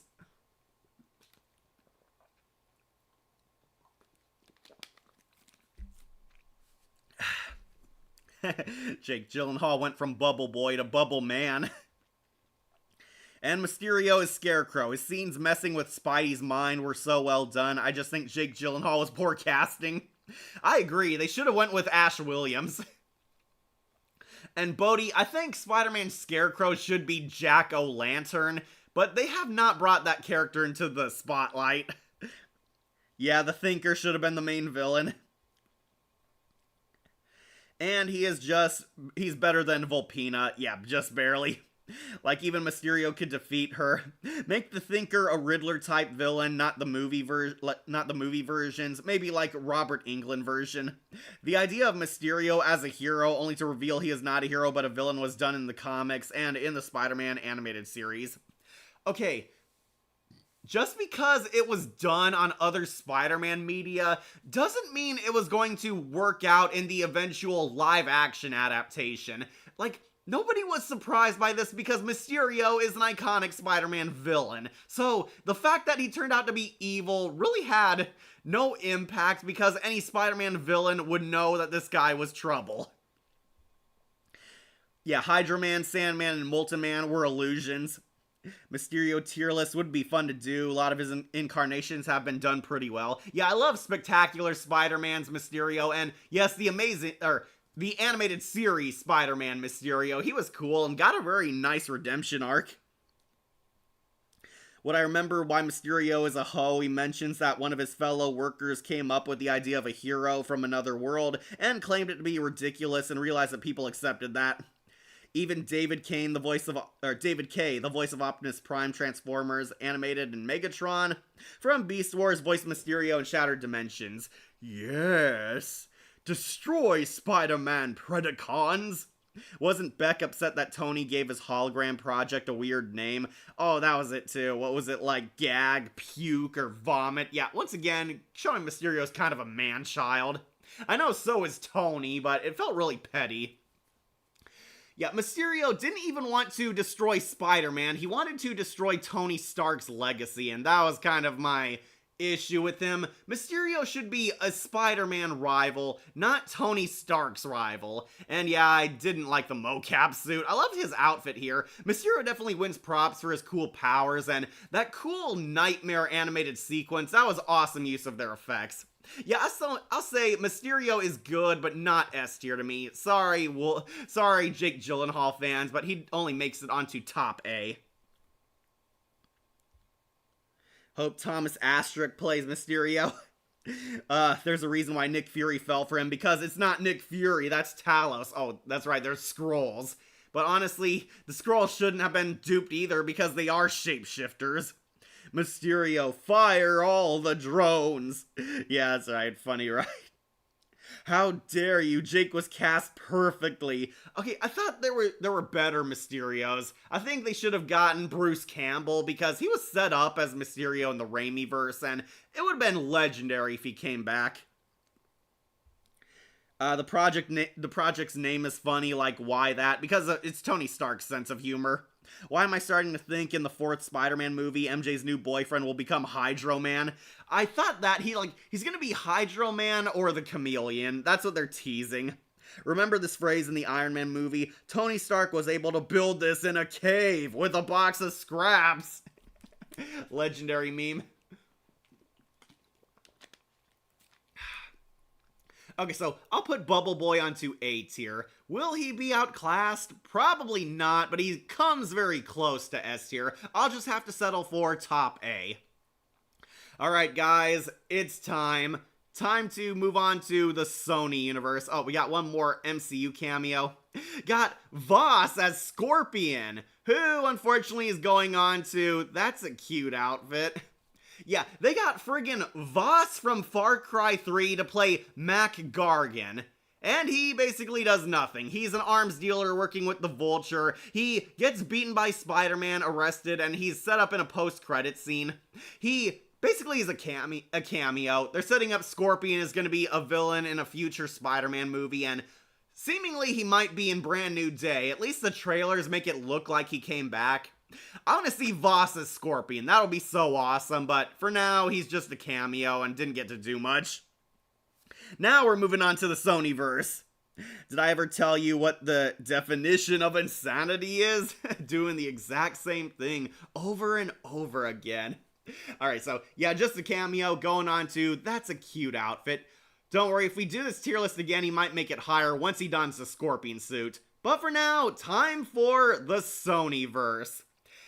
It's time. Let's do Tom Hardy's Venom. Yep, he's on here. I know technically he's not the villain, but he's still a Spider-Man foe. Tom Hardy's Venom. Going on to I Like Being Bad. Yeah, I'm gonna put him under the Gentleman.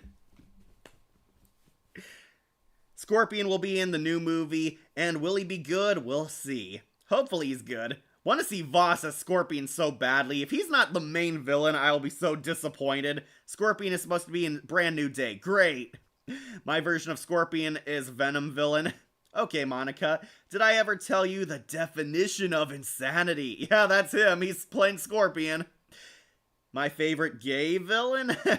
Your turn. Alright, now we're on Tom Hardy's Venom, and mixed feelings. I have mixed feelings about this. Okay, so I really love Venom in these movies. He's really cool, has nifty CGI designs, and lo and behold, they made him look like how he does in the comic. Venom is an anti-villain in the first movie, then promoted to a full-blown good guy come the second moving forward. Tom Hardy was not a bad choice to play Venom, I will say. I did like him in the first film, then movie 2 he started going downhill. Tom Hardy plays Eddie Brock as this cool loser, kind of like Peter Parker, except he is an actual adult. He works a job with the Daily Bugle. He's a fearless reporter who exposes corrupt corporations. And One day he breaks into a villain's corporation only to stumble upon the Venom symbiote, where he gets his villain slash hero origin, becoming Venom. And Tom Hardy's Venom look is so awesome. He looks like Venom, he acts like Venom. This is the redeemed Venom, the Venom who's more so a dark comic relief, the Venom who has a sick, twisted sense of humor, but ultimately Eddie Brock convinces him to use their powers for good. Eddie Brock becomes a heroic version of Venom, though he does kill people. Venom at one point eats a guy at the end of the film. This movie would have been so good if it was R-rated, but no, they dumbed it down to PG-13, and wow, did it really hurt the film. Alright, so the first Venom is fine. It's not the worst thing ever, but it's also far from the top tier Spider-Man movies. Yeah, spoiler alert, if you watch our future tier list ranking of the Spider-Man films, definitely not gonna make it high there either. Say what you want about this Venom, his design is at least awesome. Yeah, it was. His design is awesome. Tom Hardy's acting, though, really weird. They turned Venom into like a goofy weirdo. He's an underdog hero trying to do good. Undergoes his hero rise in the first movie. They fight Riot, then they fight Carnage, then they fight the xenophages or whatever the hell. Yeah, Venom, honestly, I have mixed feelings about him, mostly because of Tom Hardy. Tom Hardy's acting in this is really goofy and weird. He's trying to play it like MCU style, much more lighthearted Venom, but the filmmakers clearly want a dark R-rated Deadpool style story. Sorry, catch up on comments. You just lost a friend, Cat. Tom Hardy is clearly S tier. What breaks first, your spirit or your body? Sorry, James, but hey, give me credit, James. He's at least in mid tier. I could have put him onto F tier like some of his villains are gonna end up. When I first heard of the Venom movie, I was 13, by the way. I waited and wasted 4 years for this movie. 4 years of my sanity. Like Michael Mando played Scorpion. He cooks breakfast, loves cats, and loves to be right on like a horse. My version of Venom slash Eddie is that Eddie started out as a plain jerk because of his Catholic abusive father, Carl Brock. Like in the comics, he has been fired from the Daily Globe because of the Sin Eater incident. Also, going to be in a live-action Gundam anime coming soon. Okay. What did you say about Mr. Hardy? Sorry, James, but I didn't like Tom Hardy's acting, especially in the goofy scenes where Venom is like fighting him for control over their body. Yeah, that's a running gag. Then the symbiote and Eddie Brock keep fighting for control over who gets to decide what. And at one point, like, Eddie makes a fool of himself at a restaurant and kills and eats a lobster in front of a bunch of people. It is more weird than it is funny or dead serious. Voss Montangro in Far Cry 3. Yeah, we were talking about him. Okay, so Tom Hardy, Venom himself is really cool, has a lot of kick-ass sequences, kind of toned down for the PG-13 rating. Yeah, if we got an R-rated Venom, this would have been as great as Deadpool, but no, it's goofy, funny, family-friendly Venom, and honestly, I'm gonna put him onto fine. Venom the symbiote is cool. Eddie Brock, not so much. I think Tom Hardy plays it too much, too campy, too silly, and I did not really feel for him when he and She-Venom break up. Gonna put him right smack in the middle. Alright guys, gonna use another restroom break, but now that we're in the Sonyverse, tell me who you guys want to see next. Got plenty of villains to do. Who do you want to cross off next? Who do you want to see go? I'll be right back.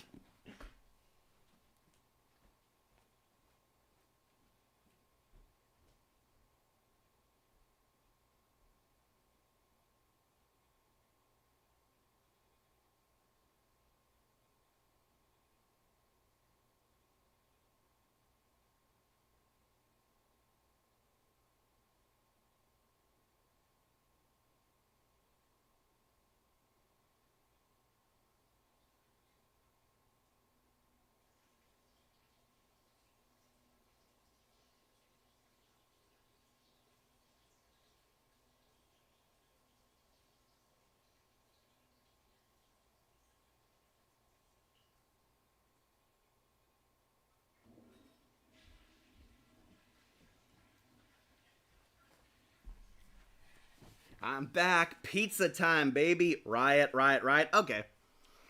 Looks like you guys want Riot, and Riot is going down low onto, that's a cute outfit. Okay, so not the worst villain. You know, I'll put him under Black Cat because I love Black Cat.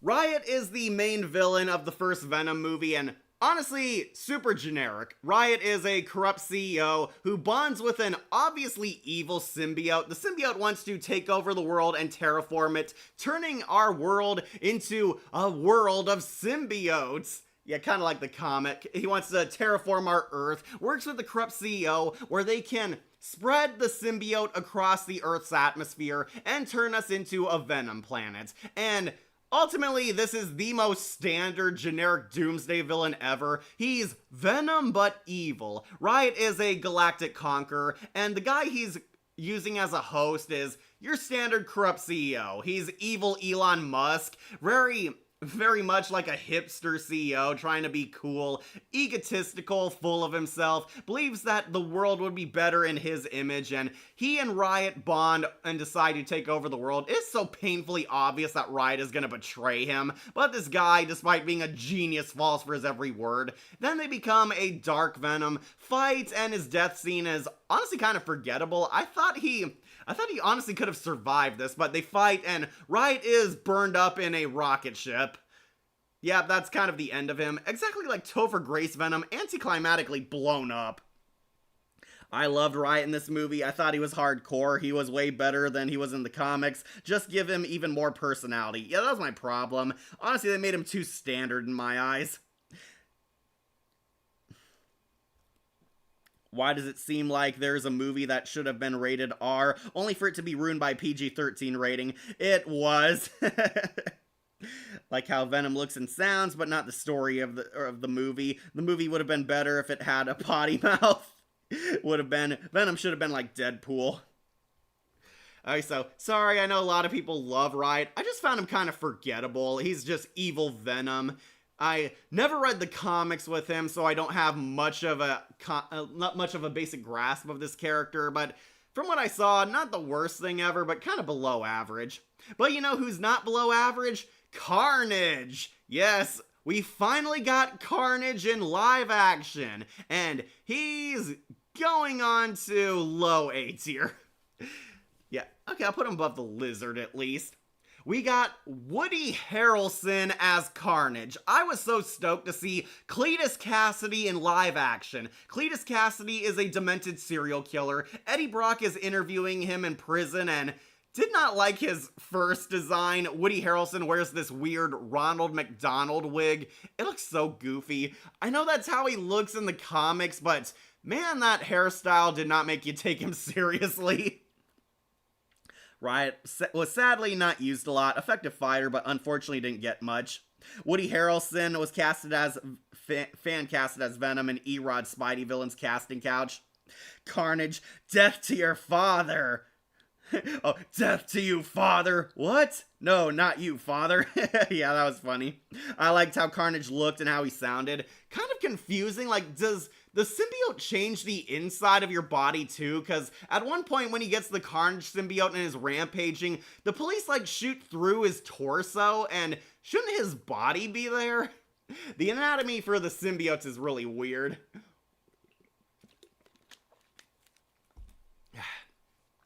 Yeah, I really liked Carnage in this movie. Carnage was actually pretty killer, really kick-ass. Cletus Cassidy gets into a fight with Eddie Brock, biting him, and bites so hard that he literally tastes his blood. And the blood happens to have a single cell of the symbiote. The symbiote blood gets inside Cletus Cassidy, turning him into Carnage. And whenever Carnage is on screen, it's really kick-ass. He's attacking people, his blood fuses with the symbiotes, he's on death row, about to be killed by a lethal injection, and the symbiote rejects the injection like it pushes the poison out of the tubes, turning him into a bloody version of the symbiote, Carnage. Carnage busts out of prison, busts his girlfriend Shriek out of prison, and basically they get revenge on all the people who wronged them. Woody Harrelson definitely having fun in this movie. He does feel like Cletus Cassidy, albeit very toned down.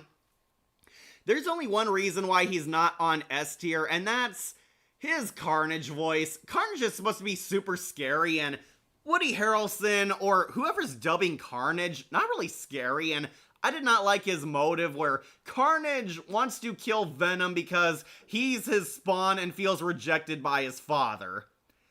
This is never touched upon at all in the movie, outside of a few jokes. Oh, sorry. Just need to grab my charger. Keep in touch with you guys. Okay. But yeah, I did not like the Carnage symbiote's voice. It felt just like another version of Venom. Carnage has one of the scariest voices ever. Watch him in the original Spider-Man the Animated Series, and Carnage is really kick-ass. Here, Woody Harrelson or whoever dubbed him did a really, generic demon voice. Though when Cletus Cassidy is on screen, he's definitely a laugh riot. My version of Cletus Cassidy, he wasn't in prison, he was free in New York. It's my Venom story, he's Eddie's upstairs neighbor, so we can get to know him first before the twist that he's the serial killer. In the comics, the symbiote fuses with Cassidy's blood to make him Carnage. Yeah, I know that. Woody Harrelson plays Carnage. Not my ideal casting. I remember when Sam Raimi's Spider-Man 4 was being rumored, a lot of us thought Jim Carrey was going to be Carnage, or Matthew Lillard. I thought one of those two would have worked. Harrelson doesn't do a bad job, but his Carnage is a lot more goofy. I liked how Carnage looked and how he sounded. I like the sounds when he's Cletus. I didn't like the sound when he's the symbiote. Alright, read that one. Golem as Knoll is the worst decision ever. Yeah, we'll get to him next. Rizan Ahmed played Riot. Played Aaron Calhoun and Jason Bourne. Carnage, in my opinion, is the most sadistic Spider-Man villain. Yeah, I love Carnage because Carnage is so crazy and evil that he's probably up there with the Joker. Absolutely. My version of Cletus... I read that one. Read that one. Also, he played Tallahassee in Zombieland. Yeah, he did. And Jake in Freebirds. Yeah, Woody Harrelson. He was also on Cheers as, hilariously, Woody. Okay, so Carnage is really cool. Love his powers. Carnage has a very fun, dark romance story with his own Harley Quinn. Let's get to her, Shriek. I actually kind of liked Shriek in this movie. I'm going to put her on low A tier. So, yeah, they did race change Shriek, and honestly, I did not like her at first. I love her when she dons her goth wedding dress. Shriek is Cletus Cassidy's girlfriend since they were in the orphanage together. Shriek and Cletus Cassidy are a serial killer outlaw couple who go on a rampage together once Carnage breaks them out of prison. Shriek is sealed inside Ravencroft Institution for Insane Criminals. Carnage busts her out, kills the doctor. We find out Shriek is a mutant. She has sonic shrieks. Yeah, she has Black Canary powers. She has a canary cry. She can sing real loudly, and her sound waves can hurt and kill people. Shriek became a serial killer and loves Cletus Cassidy, where they decide to become a serial killer couple together, getting revenge on everyone who wronged them. Cletus wants revenge on Eddie Brock. Carnage wants revenge on Venom, the symbiote. Shriek wants revenge on a cop who shot and blinded her. She's she's blind in one eye, just like her comic counterparts. I will say it was kind of weird that they race changed her, especially because Shriek is supposed to look like a banshee, i.e. white, but started loving her when she donned that sexy wedding dress. Shriek gets a gothic dress that, funnily enough, looks like her costume from the comics, so they finally got something accurate again. And Shriek is a whole lot of fun. She's basically Harley Quinn to Carnage's Joker. They both laugh and love killing people, enjoy each other's company. Shriek and Cletus were kind of kindred souls since they were in the orphanage together. We see she actually did have a sad life, but decided to use her great powers for evil instead of good. And she has a final fight with the symbiotes in the cathedral. Shriek, her powers basically come into use as it's used against Carnage, because since Shriek has a canary cry, it hurts the symbiotes, and Eddie uses that against Carnage. Unfortunately, Shriek and Cletus Cassidy both die by the end of the movie, but they were pretty fun villains, all things considered. Carnage tier list. Knoll belongs in F. We'll do him soon enough, James. I remember when Carnage mentioned father and the priest thought he meant him. That was a funny joke, actually. Woody Harrelson. He was the guy with the glasses and the annoying voice. I also will say his death scene was absolutely hilarious and over the top. Venom, fuck this guy, eats his head. Yeah, there was actually some funny jokes. I loved Let There Be Carnage much more than the first one, mostly because Carnage and Shriek were such fun villains. Yeah, I will put this villain couple together on A tier. Sorry, but the Lizard is definitely a bit better than her.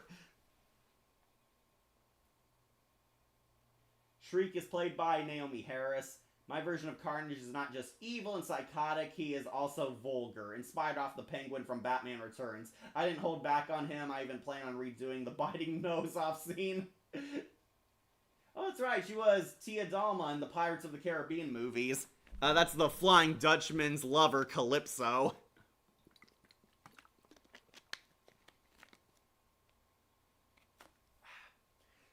Okay, so, yeah, Shriek and Carnage, whole lot of fun. They were the Joker and Harley Quinn of this movie.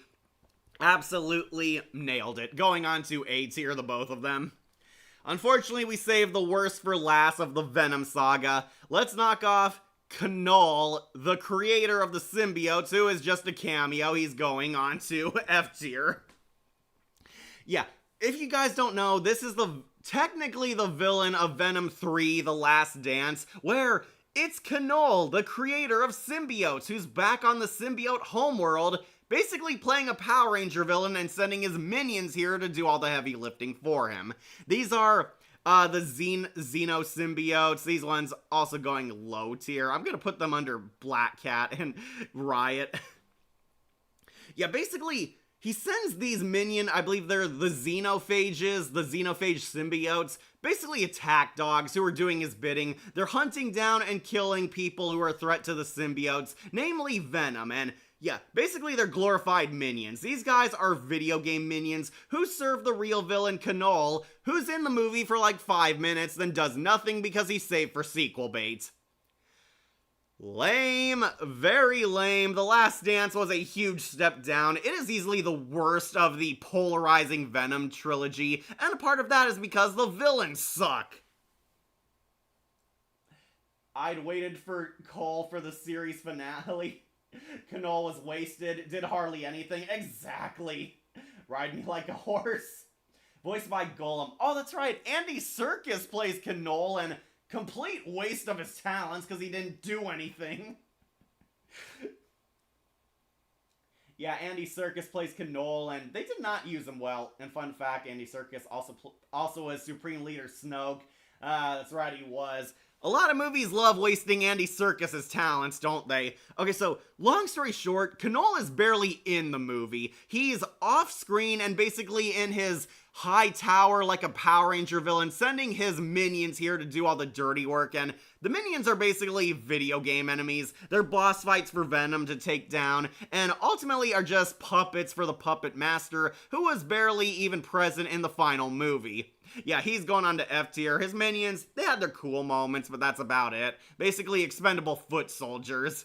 This should have been about Knoll and Venom facing for the final time, but no. Yeah, Andy Serkis was also in Let There Be Carnage. Oh, he was the director. Okay. That's right, he was. Okay, finally done with the Venom characters. Now we got the other Sonyverse villains to look forward to, and don't worry, this will be short. Next, let's bump off, Ezekiel from Madam Web, who is easily the worst villain of all time. Guys, do you recognize this character? This is Ezekiel, the evil Spider-Man from Madam Web. Yes, Madam Web had a villain. Madam Web is a terrible movie, which we'll have to get into when we rank the films, but Ezekiel is the main villain, basically an evil Spider-Man. Ezekiel believes that he's going to become the greatest spider villain of all time. However, he sees in the future he's defeated by the Spider Women and Madam Web. he has like this Final Destination premonition where he sees that the Spider Women, Jessica Drew, and Madam Web are all going to defeat him. So he plans to alter his future by killing the Spider Women before they get their powers. And Madam Web is a terrible, terrible story with an equally terrible villain. One, this guy is mostly off screen. Two, all his lines were redubbed over because apparently they didn't like what the actors said in the actual scenes. They have like the most awkward ADR dubbing, and it is so off and very distracting. This guy is basically another generic villain, and I will say, yes, he is worse than Riot, worse than Knoll, even worse than the worst Green Goblin. He's an evil Spider-Man, and he tries to kill the women, somehow struggles to do this, until Madam Web teaches all the Spider-Women to be the true heroes they were meant to be in the last 10 minutes, and he gets crushed by a giant Pepsi sign. Yeah, that's not a joke, that's how it actually happens. He gets killed by the Spider-Women when they crush him under a product placement. Terrible. They just wanted to have a dark Spider-Man fighting the good Spider-Women, and unfortunately they missed the mark so far. The guy's Spider-Man suit is basically Pepsi Man, yep. I mean, at this point he might as well be. God, Madam Web was awful. I watched it on FX for free. I did not see it in the theaters. Temu Spider-Man. He played, that was Andy Serkis. Yeah, he's Claw in Black Panther. Knoll's supposed to be the top 10 most powerful Marvel villains, and for good reason, but in The Last Dance, voiced by Andy Serkis, Golem, for a sequel bait movie like a Power Ranger foe, yeah. My version of Venom is also based off the 90s PS1 Spider-Man one. Oh, so he's the fun Venom. How are they supposed to build up to a famous villain team if they keep killing them in the movies? They become evil. DC also has this problem.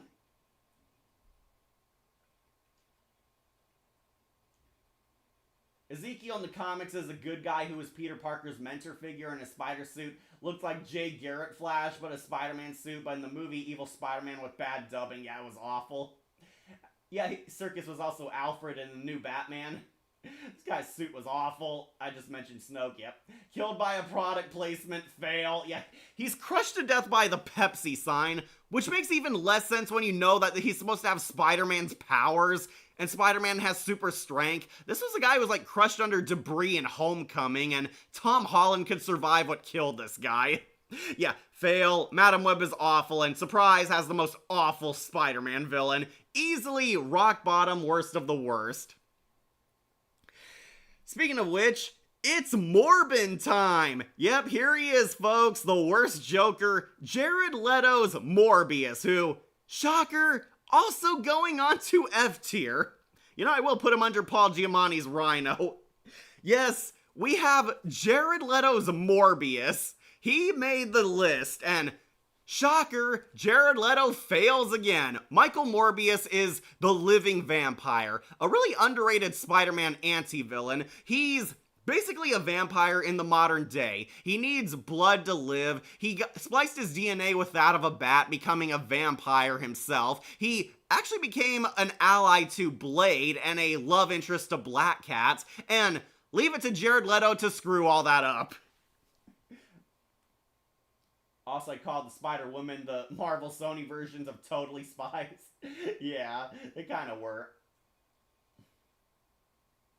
What a terrible way to kill off a villain. Death by Pepsi because Pepsi Man didn't like you if you're evil. What a garbage death. Well, we got some fun stuff to say when we talk about the movie as a whole. But yeah, worst Spider-Man villain ever. Who's asking for an evil Spider-Man has a villain? Because it's one thing to keep doing evil Superman clones, but evil Spider-Man, come on, that's creatively bankrupt at its lowest. I saw a fanfic where the vision was the Spider-Man defeated him and the baby born is Peter. So the girl's job is to protect Ben and Peter's mom, and Peter who's born in the movie. Jared Leto, the professional of ruining many beloved fictional characters. Yeah, I can't wait to see. He's gonna ruin He-Man next, I know that. Okay, so Morbius is turned into an anti-hero, which was a huge mistake because this guy was legendary for being a Spider-Man villain. Basically, Morbius gets his own anti-hero story. It's nothing like his comic version. He gets the vampire bat DNA spliced into him so he can walk again. Then he finds out he likes being a hero, and somehow he was going to be in the Sinister Six movie, even though he fights another vampire in this and was seen as a villain in the end. Yeah, sucks. I won't even go into detail. Jared Leto fails again. He sucks as Morbius. Speaking of which, this one hurts me.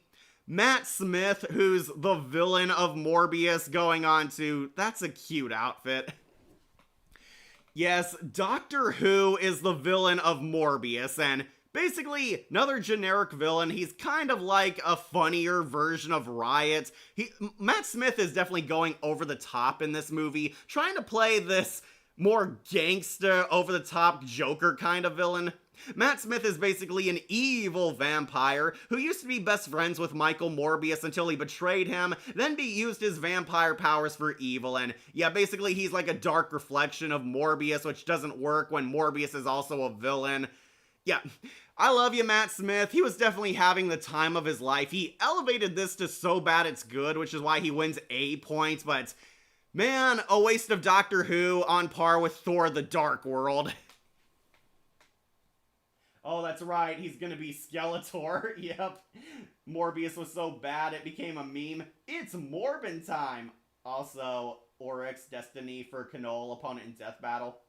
Kick-Ass is Kraven. Yep. Alright. Almost at the end, folks. Let's end this with Kraven the Hunter, the last Sonyverse movie so far. And we got another F tier, the Rhino. Yes, this weird thing is the Rhino, also going on to F tier. So, the Rhino is the main villain of Kraven the Hunter. The Rhino is a gangster who wanted to join Kraven's father's mafia, only to get completely rejected. So, the Rhino went off to start his own mafia with blackjack and hookers. Forget the blackjack. And yeah, he forms a Rhino serum because Rhino is this weird, eccentric scientist who splices his DNA with a rhino, becoming this hideous CGI Hulk monstrosity. Rhino wants revenge against Kraven and his family for rejecting him, and that's really it. It is as shallow as Electro's motivation, and to make matters worse, they decided to make Rhino a mutant, which is a good idea, but the design is god-awful. This Rhino looks bad. I am saying it. He looks bad. He looks fake as hell. Looks really goofy. They tried to make Rhino a gray Hulk, and it did not work. Rhino fights Kraven, and Kraven eventually defeats, kills him, and cures him, and yeah, that's the end. Rhino is basically an evil mafioso who wanted to become a supervillain. Somehow, this is lamer than Paul Giamatti's Mecha Rhino. Rhino. Just what was up with that awful scream, seriously. Oh yeah, if you guys don't know, Rhino does a animal nature call. It is so random and so hilarious. He's like just standing there and he just goes, I think the idea was his mutation was starting to kick in, but Lord, did it make me laugh. What kind of a weird fanfic is the Kraven movie? A terrible one. We owe Paul Giamatti an apology, absolutely. Matt Smith played Milo Morbius. That's right, he was his brother. I can only see him as the 11th Doctor. Look how they massacred my boy, Rhino and Kraven. That's all for me. I'm gonna go eat my sloppy joes. Okay, bye. Well, it wasn't Christian Bale, Patrick Bateman. Alright, so yeah. Awful Rhino. So bad he made Paul Giamatti look better in comparison. Speaking of which, this is also the Chameleon. Yes, the Chameleon finally appears in live action, and they give him this weird CGI face. Alright, so Kraven is trying to help his family deal with the Rhino, trying to find his place in life, and he has a little brother. His little brother is this shy, nice guy who Kraven is protecting, being a good big brother protecting him. But, haha, in a twist, Kraven's brother is actually the Chameleon! Okay, I know it happened in the comics, but I'm sorry, this is so out of nowhere, and The CGI is also god-awful. I'm gonna put him onto F tier. Chameleon, what? No, what? What have they done to him? Why does this movie exist? And that rhino laughed is terrible. Like, what were they on? Mushrooms? Okay, so, in a big plot twist, or I use that term very loosely, Kraven's brother is actually the Chameleon. This is true in the comics too, but it comes out of nowhere. Basically, the Chameleon had superpowers all along, and it turns out the Chameleon was the twist villain playing everyone. He was manipulating their abusive dad, manipulating the rhino, and manipulating his brother Kraven himself. And it turns out he's a superhuman transformer with no explanation whatsoever. And the Chameleon gets away, telling Kraven that they're not brothers anymore, and he's going to take over the family business. Meaning, the Chameleon is going to be the villain of Kraven the Hunter 2. This time, it's personal. F tier. They couldn't even give him a practical face mask. They CGI his face here to look like his comic counterpart. I'll give points for accuracy, but no, this is not the Spider-Man villain we know and love. Yeah, no, this makes little sense. Also looks awful. Why don't they use prosthetics anymore? The CGI looks awful, but it's advanced. Yeah, but you took many steps backward. Chameleon was a Spider-Man villain first, just a dumb post-credits villain for the sequel. That's never gonna happen. Thank goodness, too. Knowing what I've researched, Joseph, yes, they were on mushrooms. Now on to Kick-Ass himself, Kraven. Okay, so, ending things on an iffy note, let's talk about Aaron Taylor Johnson, Kick-Ass as Kraven the Hunter. This one hurts because I actually had hope for this movie. He looks like the character, acts like the character, and Aaron Taylor Johnson got into crazy shape for this movie.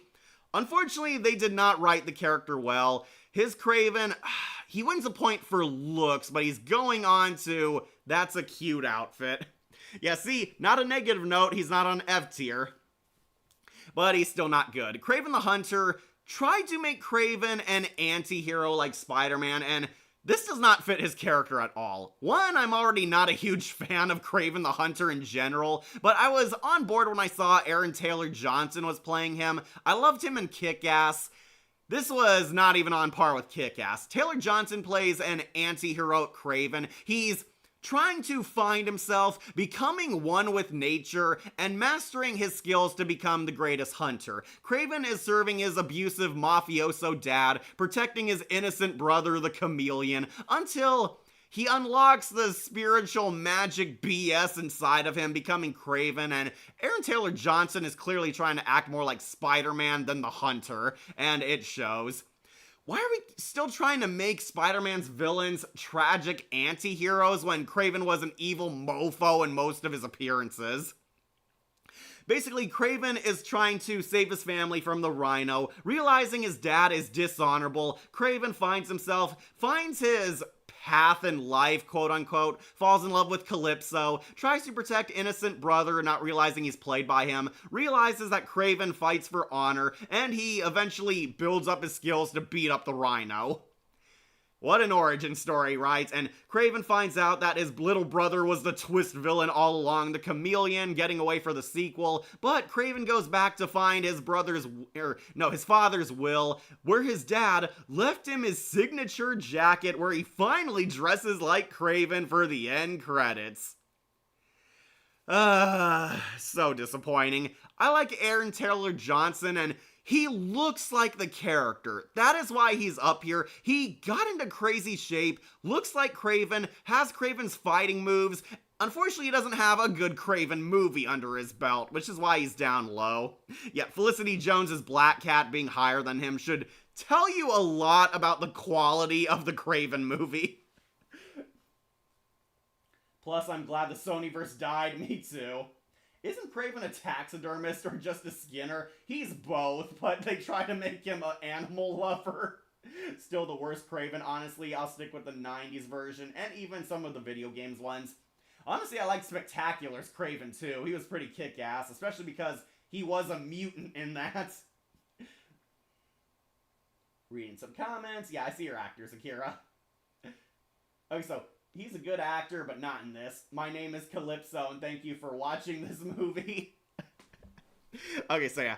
Disappointing. I give him credit, they made him look like Kraven, but that's where my praise ends. He's going on to, that's a cute outfit. At least we didn't end on a sour F tier. But we did it, folks. We did it. We survived. Ranked every single live-action Spider-Man movie. We'll go over it one last time for any of you late birds, or for those of you who skip-click to the end to see the ranking in full.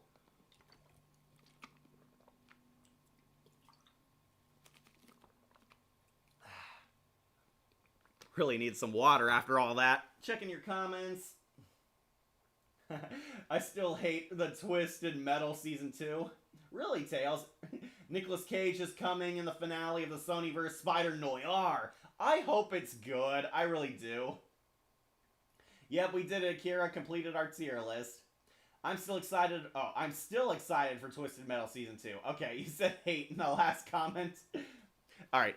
We did it, Wolfpack. We survived. Talked about all of the villains. What do we do for next tier list? Okay, so we're going to be doing regular show in celebration of the revival Lost Tapes. Look forward to that. Wolf will be back on board. Don't worry, still more Marvel stuff. I want to rank the Spider-Man movies. Just got to watch a few stuff. And I plan to rank the dark Marvel superhero movies. What do I mean by that? I mean like movies like The Punisher, Ghost Rider, even Daredevil, Man-Thing. Gonna rank all the dark Marvel movies on a tier list. That's one I really want to do, and one that I think fits our channel's brand. Yeah, gonna do dark Marvel superhero movies, gonna rank all the Spider-Man movies, and regular show coming up. Those are all the tier lists. I do have a lot of videos out on Patreon. Go check those out if you haven't seen them. Got a top 10 coming up for a certain holiday, but yeah, I got like 3 to 4 videos on Patreon right now if you haven't seen them. That next thing I'm working on, I might do either the Twilight Zone or the Dark Side. Yeah, sorry guys, but Goosebumps is on hold because I got an R.L. Stine thing coming out soon. But yeah, I do have Twilight Zone or Tales from the Dark Side on my mind for actual videos. For tier lists, more Marvel and regular show. Well, let's go over this tier list one last time. Don't do it yet. Wait until the new Punisher special comes out before that tier list. Oh, okay. I might hold off on it then, James. Alright, so next, maybe the Spider-Man movies. They are the Sinister Six, not the kind of rude but well-meaning six. Yep. Alright, I might hold off on it until the Punisher's new film comes out, since I know people want to see that. I love the Punisher, so I'll wait on it. Okay, so Spider-Man movies or regular show. Alright, let's end this. Talk about the ranking in full. At dead last is Madam Web's evil Spider-Man Ezekiel. Yeah, Madam Web is a terrible movie, and surprise, they had the worst villain. Then we have CGI Rhino, he sucked. Morbius, played by Jared Leto, he sucked. The Chameleon, he sucked and was a terrible effect.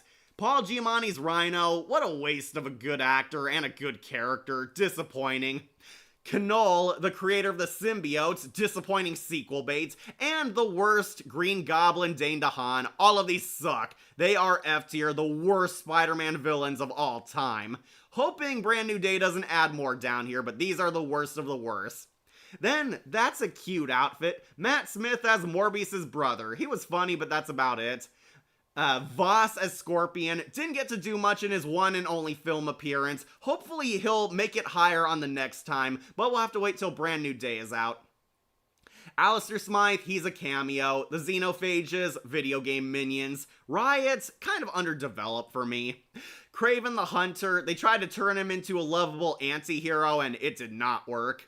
Felicity Jones's Black Cat, easily the most disappointing Black Cat bar none, and Topher Grace as Venom. Yeah, these ones just below average, did not care for them. I can see a lot of people hating them. They didn't piss me off that badly, but they are far from good.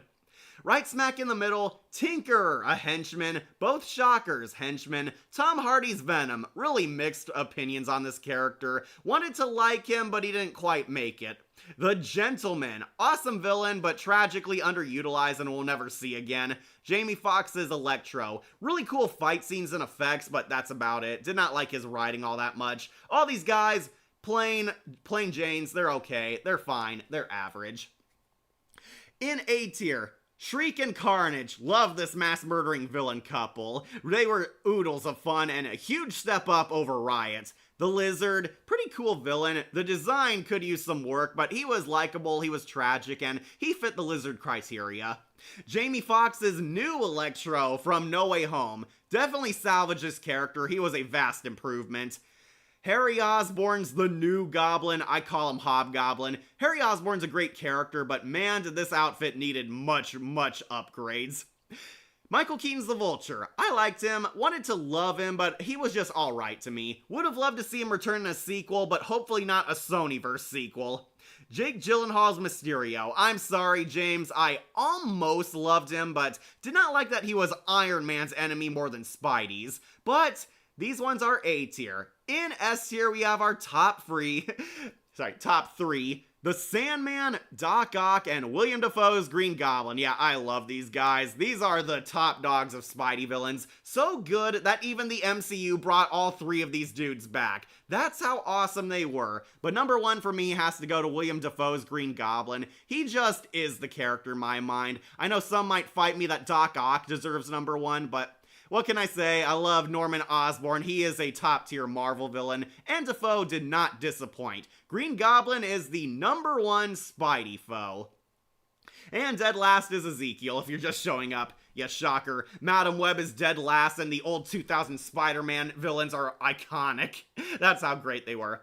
But thank you all for joining us. Glad you like these tier lists. Don't worry, got a lot more Marvel in store. I just gotta watch a few things, move some stuff around, and I got real life stuff to do. I have to take care of those first.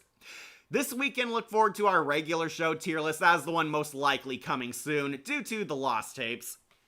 Alright, any last comments? I'm sorry. I apologize for all I said to you throughout the list. That's okay, James. I know you're just kidding.